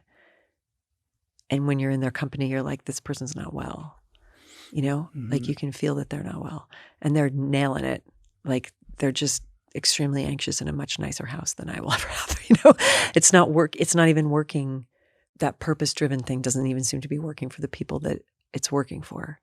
And the anxiety's not gone, despite the tremendous accomplishments. Like people with tremendous accomplishments kill themselves all the time. So do people with no accomplishments. So it's not that kills you. It's just that it doesn't seem to answer that deeper question.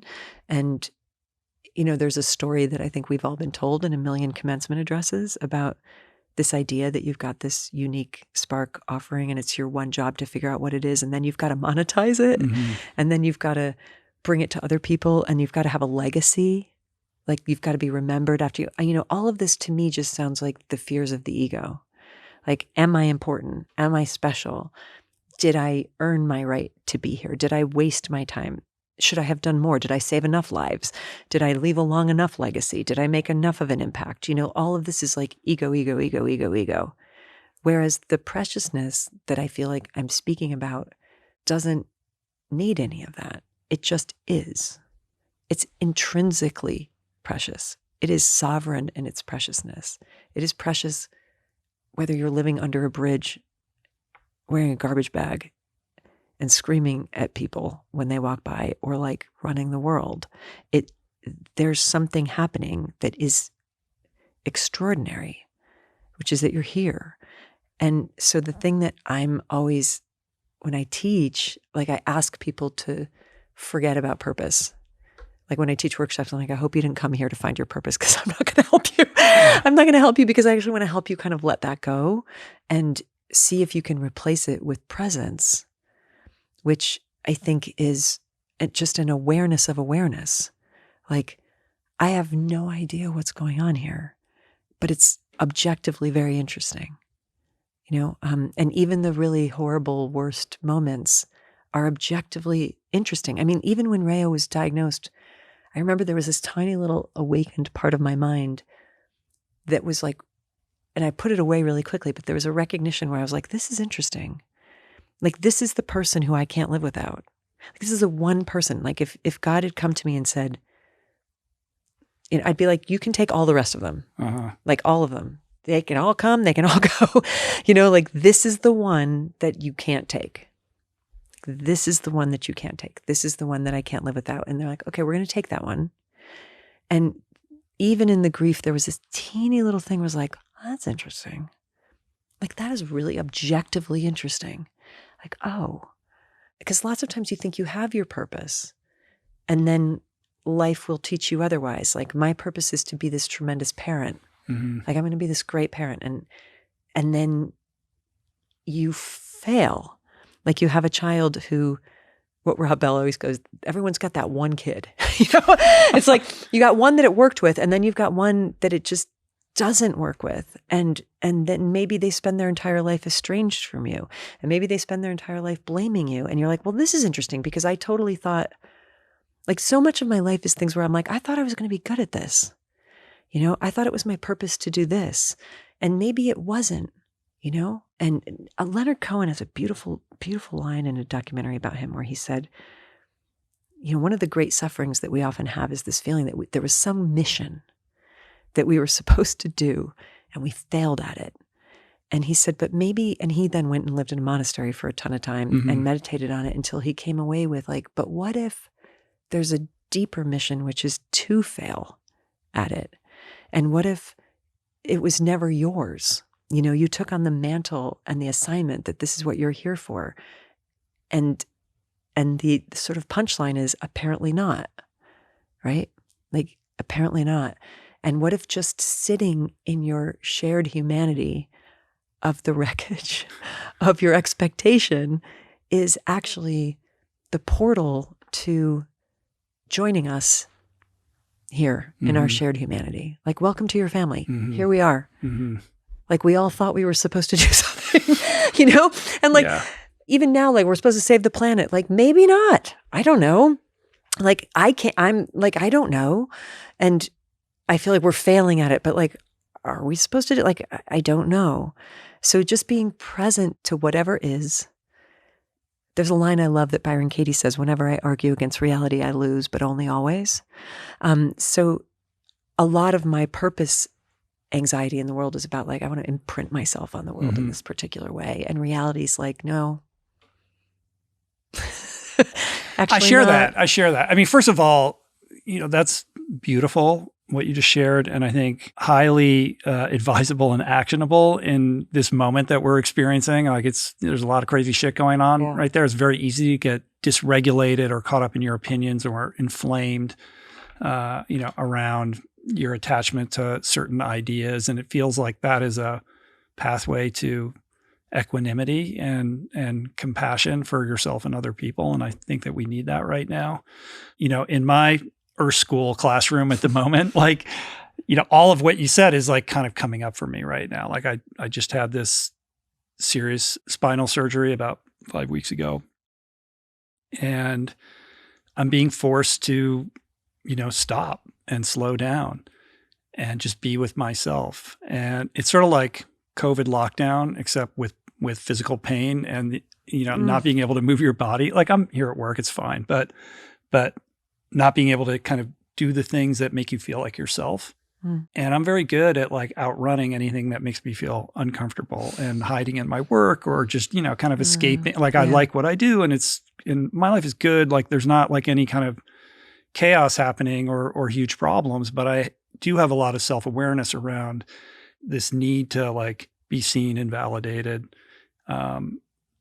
that's driven by this notion that love is transactional and needs to be earned through achievement and, approval and accolades and all that kind of stuff. And obviously that's a hedonic treadmill that leads nowhere. And I don't want to, be a victim of this striver's dilemma.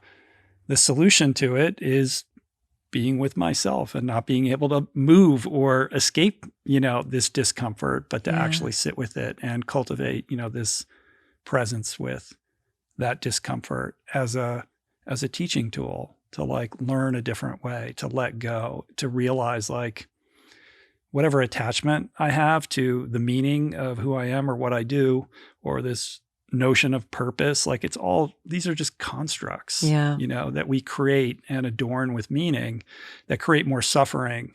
And for as much as, my behavior traits have led me to a certain privileged place in the world, they are also the Achilles heels that are in the way, obstructing, my connection with a higher consciousness and a deeper sense of meaning and greater connection with other people and more intimacy and all these other things that I sort of am too quick to kind of shove aside as optional, and I'll get to it when, I have more time.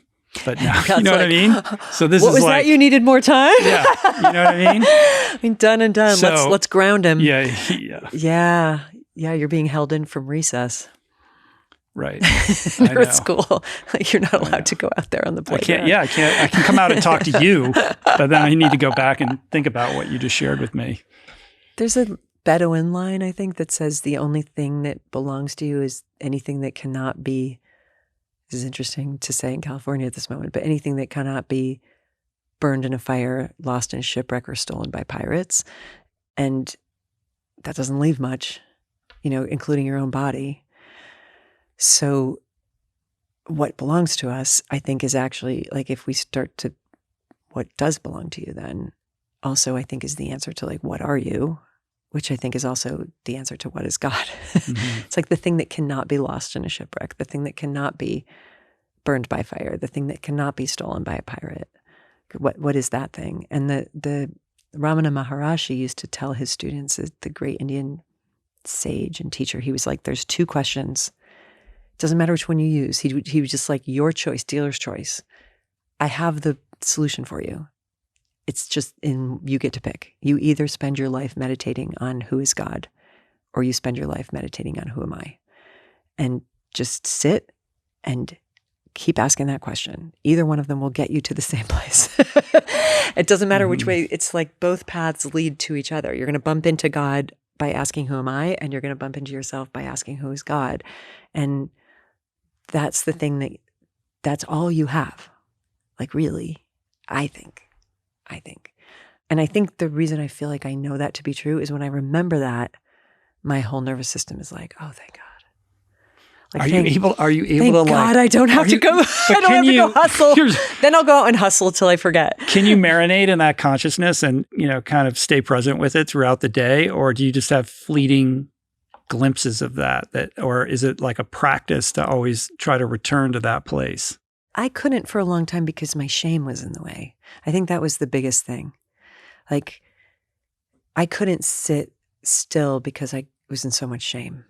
And so anytime I tried to sit still and meditate, all I felt was shame, including shame that I can't sit still and meditate. But then below that, multiple sub-basements of shame where my mind would just come out with a parade of horrors of all my shortcomings and failures and disasters and you're garbage person and a fraud and you're, it would feel like hell to me to sit quietly. And I think 12-step really has made it easier for me to meditate because I'm sort of at this point with the transparency that comes in recovery, it's bring me one of those things, those horrors that I did.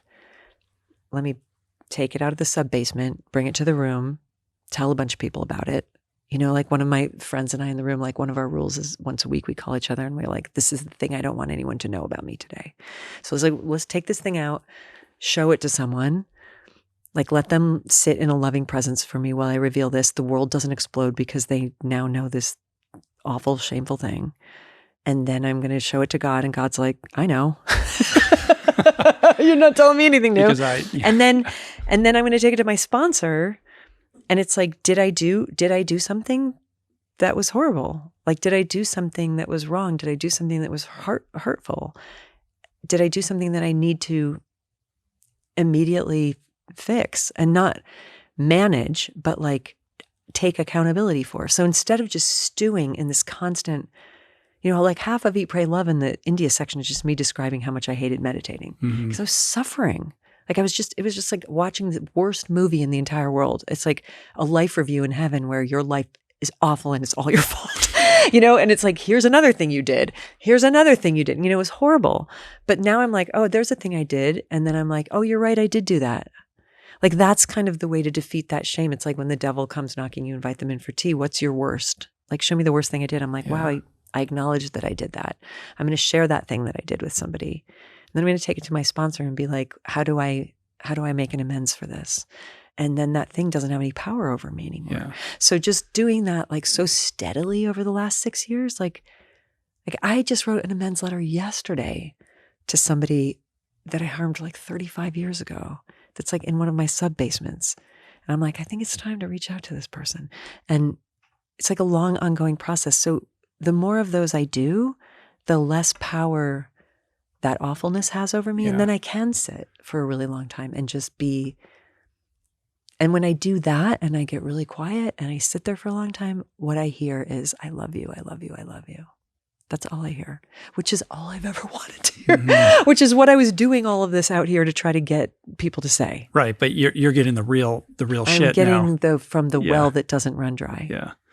Yeah. Rhea was modeling that level of truthfulness all along. Like it's sort of the breadcrumbs there, right? Mm-hmm. Like that was something that was very attractive about her. Like just her past didn't own her. Yeah. Because she had learned in the rooms that like honesty will set you free. Like the idea that by sharing with another person, in the construct of 12-step or otherwise, like there is a freedom that comes with that, where that thing that you've pushed down and are so afraid to share and feel like if you shared it, the world is going to collapse because the world is not a safe place and you're a hyper-vigilant person and you're scanning the room and you know where everybody is. Yeah. God nobody forbid, moves, nobody gets hurt. God forbid they know this, right? Right. And then you find out like, nobody cares. And actually other people relate to this. And all of that energy and shame and guilt was for what? Yeah. And it's the contrary action. Because, one of the lines that I say in the book is that there's this series of famous letters between Bill W. and the founder of AA and Carl Jung. And in it, one of the things that Carl Jung says is like, the hunger for alcohol is a sort of low-level spiritual hunger. What it's sort of semi-adequately doing is giving a person a sense of a connection with the divine. Probably because the shame drops away, right? It's like, I don't have to think. I don't have to know who I am anymore. I can check out. And now I actually feel good because I'm not, until the shame, the next day is even worse, right? But he said, without a connection to the divine, the average person cannot resist. I think his exact line was like what the medieval people rightfully called the devil.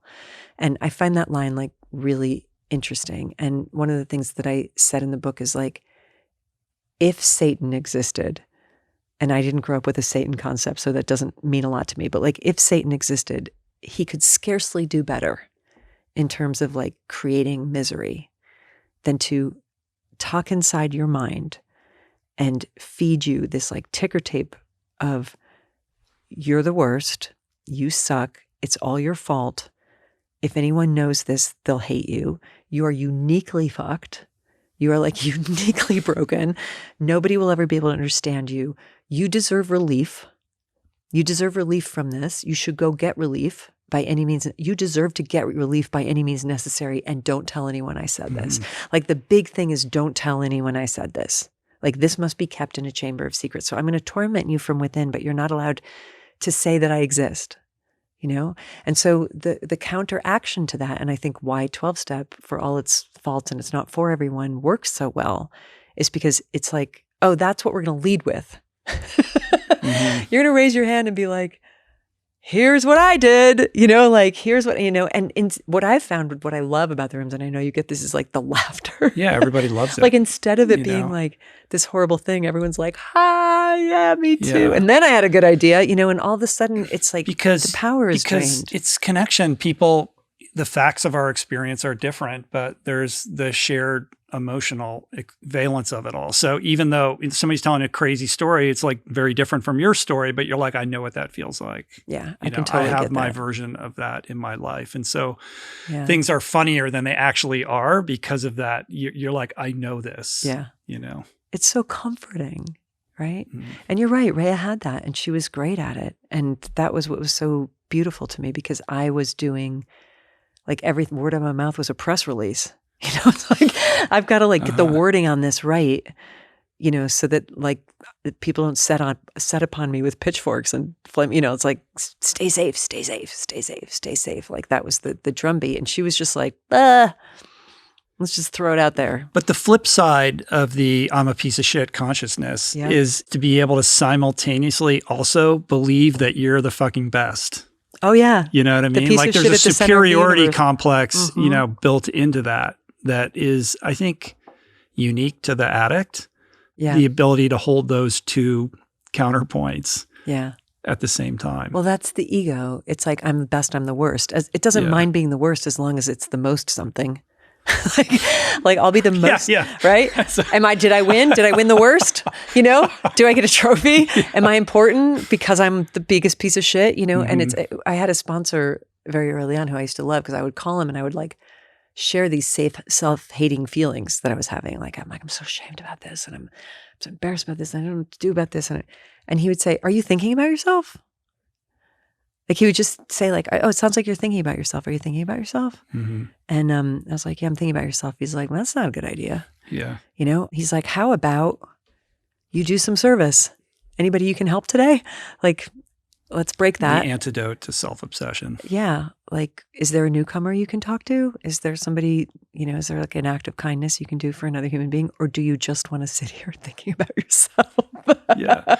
Well, because that's addict behavior. It's like die. It's doing something for you. It's like feeding your dopamine or whatever, like nourishing that notion that you're the worst or whatever. There's a weird dysfunctional comfort in that. Yeah. Well, it's the line they always say is, I'm not much, but I'm the only thing I ever think about. Right. And that's the beautiful thing about being another bozo on the bus, you know, like I mean, when I first came in, I'm like, I'm a public figure. I can't be in this 12-step room talking about these absolutely shameful episodes of sexual, romantic, and ethical degradation that I both committed and allowed myself to receive. People are going to go to page 6 about this. They're going to tweet about it. They're going to, you know, and my first sponsor was like, you're actually just another bozo on the bus. Like, you're not Elizabeth Gilbert here. Nobody actually really cares here. Like, they're here to get their own recovery. Doing this thing here in LA, like I can tell you that the well-known people that get well and stay well are the ones who get over that whole thing, you know? Yeah. And the ones who don't are the ones who do get caught up in that in that narrative. Yeah. It's got to be hard, though. I'm sympathetic to that. Like, I understand that fear. Yeah. But there really was a reckoning moment. Especially when you struggle to trust people. Well, and especially because I think you mentioned at the beginning, I feel like sex addiction, and especially anything having to do with sex and love addiction for women, carries the same stigma now that like being an alcoholic would have carried 40 years ago. Yeah, I think you're right about that. And that's why people don't know about any of these programs, because it's like, for shame, you know, and that's another reason why I, with counsel from my sponsor, made the decision to be open about it. Because it's like, well, if somebody's going to do, I'll do it. You know, like, I'll do it because everybody already knows everything about me. You know, like, I've already like made it a habit of telling everybody everything. I don't have a partner to embarrass. Like, my family's pretty hands-off, so they don't care. I don't have kids to embarrass. So like, why don't I do it? Like, I'll talk about it. And then if you hear something that I'm saying that reminds you of yourself, then you can go look into it and know that it exists. That's the way I feel about it. But there are traditionalists who would say that that's a violation of the tradition, you know, not sharing, you know, publicly about these kinds of things. And I understand the reasons behind that, and we all have our different line with that, and I never quite know where to land on that, but I generally err on the, kind of the liberal side of it because, for the very reasons that you said, like there are people out there who are suffering who either aren't aware about this at all or have an affiliation or a mental construct of it that's based on television or movies or something like that. And I think it's important to humanize it. And I think especially when it comes to like SLA and the things that you're talking about, like this is uncharted territory for a lot of people. Yeah. It's interesting. I actually nerded out the way I love to and did a deep dive into what the founders had to say about this. Oh, really? Yeah, because there is a lot. I mean, and there isn't a consensus on it in the rooms. I mean, this is real inside baseball recovery stuff, but people get really heated about it. And there have been articles in the New York Times about it. Is it okay? Is it not okay? People are like, it's an anonymous program. It's right there in the title. And for me, it's like, well, I would certainly never blow up anybody else's anonymity. But I don't see anywhere where it says that you're not allowed to identify yourself as an addict. Share your own thing. And there's also to consider that when all of this stuff was created, you would lose your job if you were an alcoholic back in 1935. Mm-hmm. You would be shunned from your community. Like it was essential that there was no discussion about this outside of the rooms. And yet, Bill W. wrote a couple of really interesting essays about this very topic. And I was like, what's Bill got to say about this? And his position was you should talk about it all the time. You should always talk about being an addict. And you should always talk about being an addict who has found recovery because you are a beacon of hope for people who need to see that there is a possibility of healing from this thing that has dogged them forever. But you don't have to get into the specifics of naming your program. You can say, I found recovery in a 12-step program that deals with alcoholism. Mm-hmm. You don't have to say, I found recovery in AA.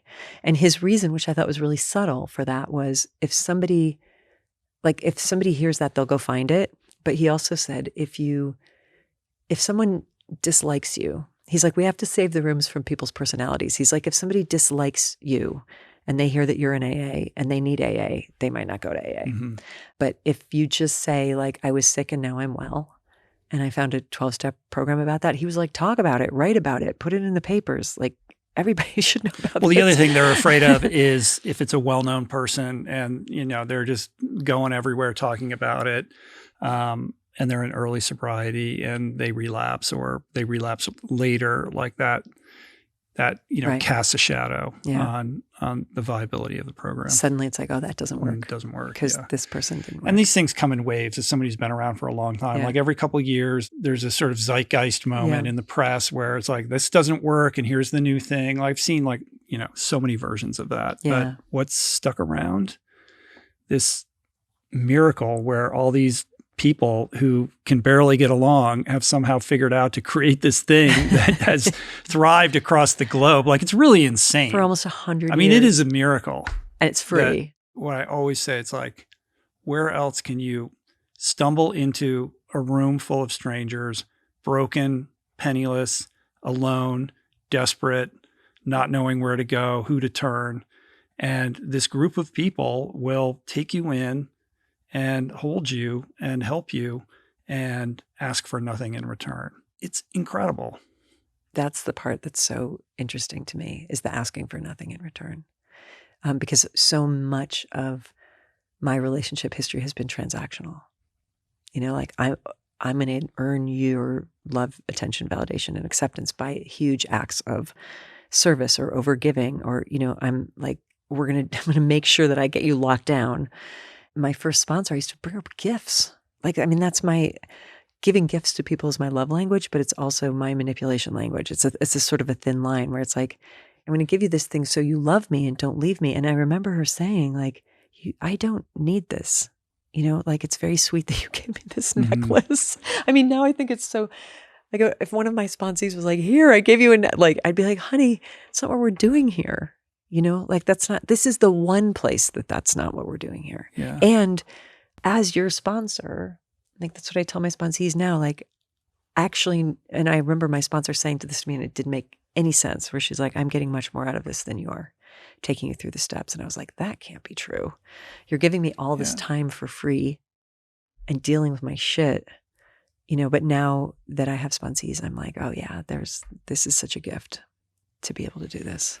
How has this affected your creativity and your output? Like you've, opted out of like a lot of drama and a lot of, energy kind of placed in the wrong direction. And you've replaced it with your engagement with the program and recovery and things like that. But there's a lot of headspace that is now freed up.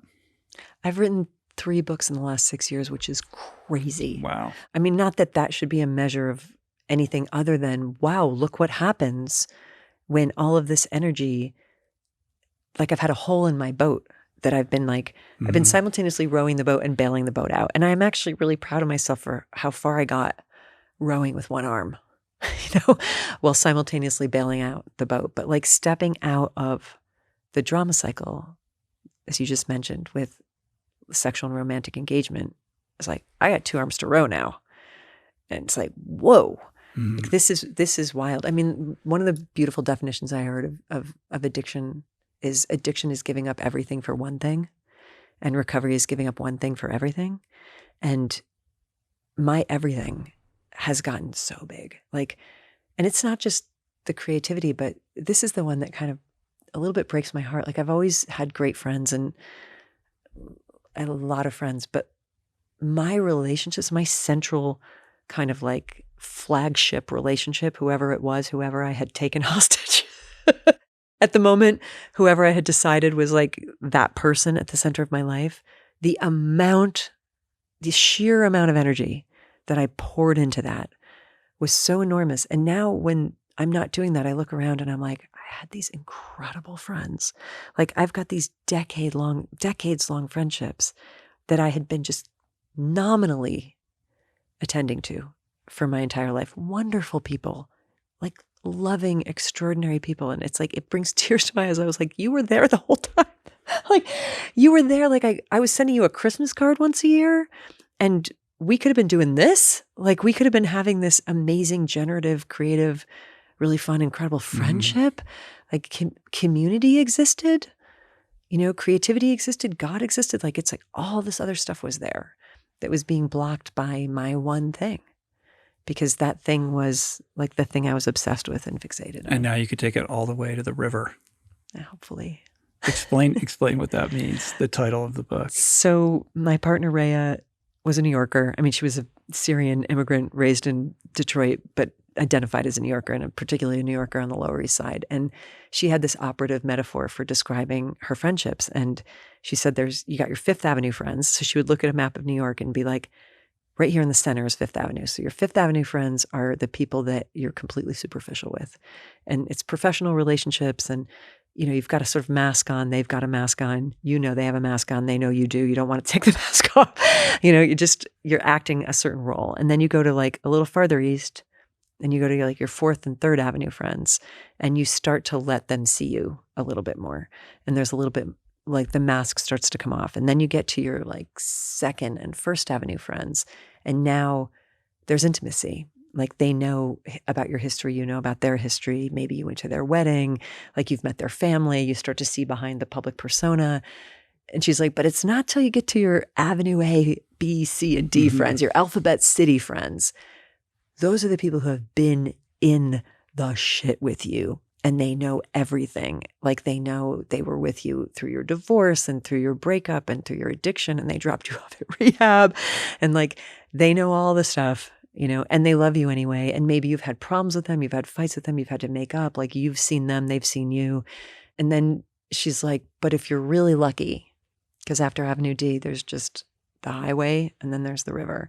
She's like, once in your life, if you're very lucky, you might have an all the way to the river friend. And it just makes me cry again to say it, but she was always like, you're my all the way to the river friend. Like, we're going to go all the way to the East River together, which means you will see everything. Yeah. Like, there will be nothing withheld. And they know you. Like, they know you at the deepest depth that you can know somebody. And she was always like, you're my all the way to river friend. And I took so much pride in it. And then when we found out she was dying, we started calling her Death the River. So on the day she found out she had terminal cancer, she said, I want you to walk all the way to the river with me. And God help us, I did.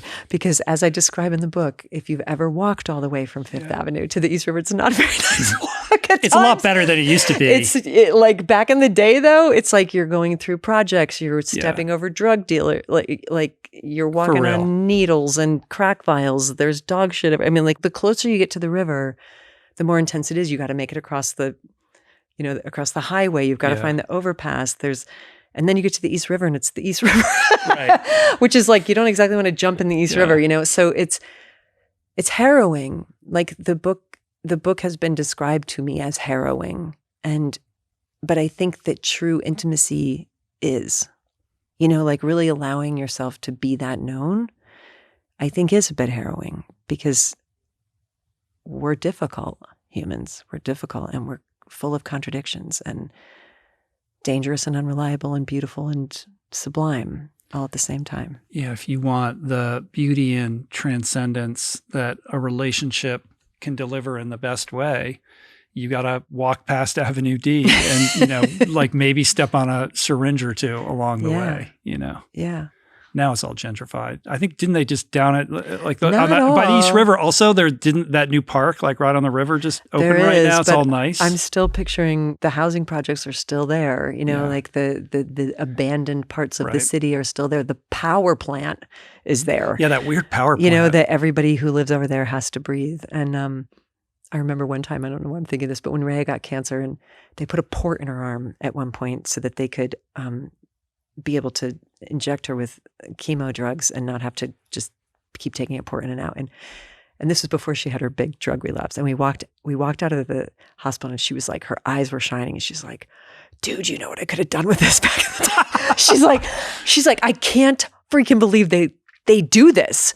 She's like, I could put anything in here. They let her leave the hospital. They let me leave the hospital with a port in my arm that I could stick a needle with anything in it. She was like she was kind of like tweaked by it. She's like, I could put Jack Daniels in this. I could put anything in this. I could shoot anything I wanted right into my veins so easily. She's like, it's great. And I remember we were up in Midtown, and like, she'd just come from chemo. And I was like, if you had to find heroin, now after 18 years clean, how long would it take you? And I just remember her whole demeanor changed, and she looked at her watch. She did this really wolfish kind of look at her watch, and she's like, where are we? She clocked the street she was on, and she goes, 15 minutes. 15 minutes. I could be on Avenue D. Yeah. I know exactly where to go. And she said, all I would have to do is point to this. And I was like, whoa. And now that I understand how easy it is to be swept into addiction. There's a chapter that I have in my book called You Will Have 30 Seconds to Save Your Life. That's about what the vigilance, and this is a good use of my vigilance, the vigilance and the awareness that I have to keep as I move through the world, to not be like, I could get that in 15 minutes. Yeah, my question to you is, how long would it take you in a crowded room walking down the street or in New York City to identify at 50 meters, who that person is who's going to just light you up and fill those needs and do all the things that, you want them to do for you, to go right back to that place. I'm getting a little older, first of all. So it might not be quite as easy as it used to. I mean, this isn't about me blowing my horn in any way. It's not hard for a woman. Yeah. You know what I mean? You simply must agree to make your body available to somebody, and there will be somebody who will happily do that. So it's not like you don't have to be I don't have to be like a master seductress. You just have to be just raise your hand and be like, I'm right here. Anybody? Someone will. So it's not hard. I think it's not hard. It's not hard for any addict to find the thing. The hard thing is to not do that. That's the thing. Yeah. And the hardest thing, I think, is to be able to see where you're setting yourself up, where you're in dangerous territory, where you are not putting yourself in dangerous circumstances. For an alcoholic, that might mean I don't hang out in a bar. Mm-hmm. I'm just not going to do that to myself. I'm just not going to put myself in that circumstance. When you think of that younger Liz in Bali on the Eat, Pray, Love train, doing the meditation and, dipping your toe into spirituality, when you reflect back on that time, were there lessons imparted to you then that you feel like you're only learning now? Yeah. And every bit of it was necessary too. Like there's a common question that I'm sure you've heard a billion times where interviewers will say, like, what would you have told your younger self if you could? And I am left with no answer, but do everything you're going to do. Like, do everything you're going to do. All of it. You have to do all of it. You have to do all the great stuff and you have to do all the horrible stuff, because otherwise I don't get to be here. Like, this is all of that is what's going to create where we are now, and where we are now is good. So yeah, I mean, and I think I had glimmers of it, I had glimmers of it, but I don't think I believed that. I mean, and I felt God. I've always loved God. I've always kind of believed in God. I've always sensed God. I've always loved the wonder and the mystery of what I call God, but I've never trusted God. Not for a minute. It's like, I love you. Your work is great. Big fan. I'm going to control this. Mm-hmm. I'm going to control this. So I think I felt that I did have beautiful spiritual awakenings in that journey, as like, I'm still driving this car. And that's, mixed results. That's why it's a practice of constantly turning it over and turning it over again. Yeah. And again, and again, and again. I love that the Tibetan Buddhists call meditation remembering. That's their translation for meditation. They don't have a word for meditation. It's just remembering practice. You just sit and remember what you forgot. Right. And some of us that we are all one. We're like I said, we're all just trying to get back home. Yeah. Right. We're trying to find our way. And addicts, I think, are fundamentally spiritual seekers. They're looking for something. They're trying to fill that hole. They're doing it in wrong-headed ways, but they're very committed and intent upon finding answers, right? Yeah. And the gift of bottoming out is that then you're blessed with this opportunity to redirect that energy in a healthy way. And a lot of people don't get that. Well, I have a funny experience. Like, I totally identify every addict, doesn't matter what it is. Like, if you're an addict, you're one of mine. You're one of my people. Like, I could sit on any meeting, and be like, oh yeah, like, I don't do that. I'm not a gambler, but I could sit in a gambling meeting and I could get recovery listening to people talk about their recovery from gambling, like 100%, because I know what it feels like to think that you can get this thing somewhere. Here's who I don't get: people who don't feel like they're on fire with questions. People who like are just like hoobity-doobity-doo, like kind of walking through life. And I can never tell if they're like great saints or just super checked out. Like people who are like, the new Toyota Camry is nice. Yeah. And you're like, I'm looking in their eyes. I'm like, do you not hunger? Do you not hunger?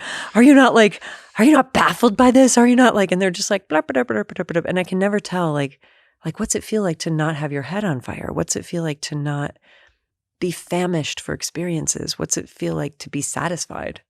Like, people who appear to just be satisfied are a marvel to me. Like, I'm like, how are you just hanging out?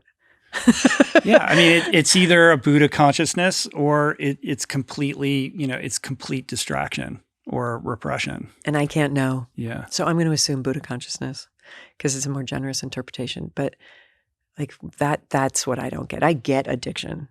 I don't get, I'm good. Yeah. Like, if you're not going to the extreme, like, how are you people who like live in the town they grew up in and they're like, I like it here, and I'm like, did you not want to go see the other stuff?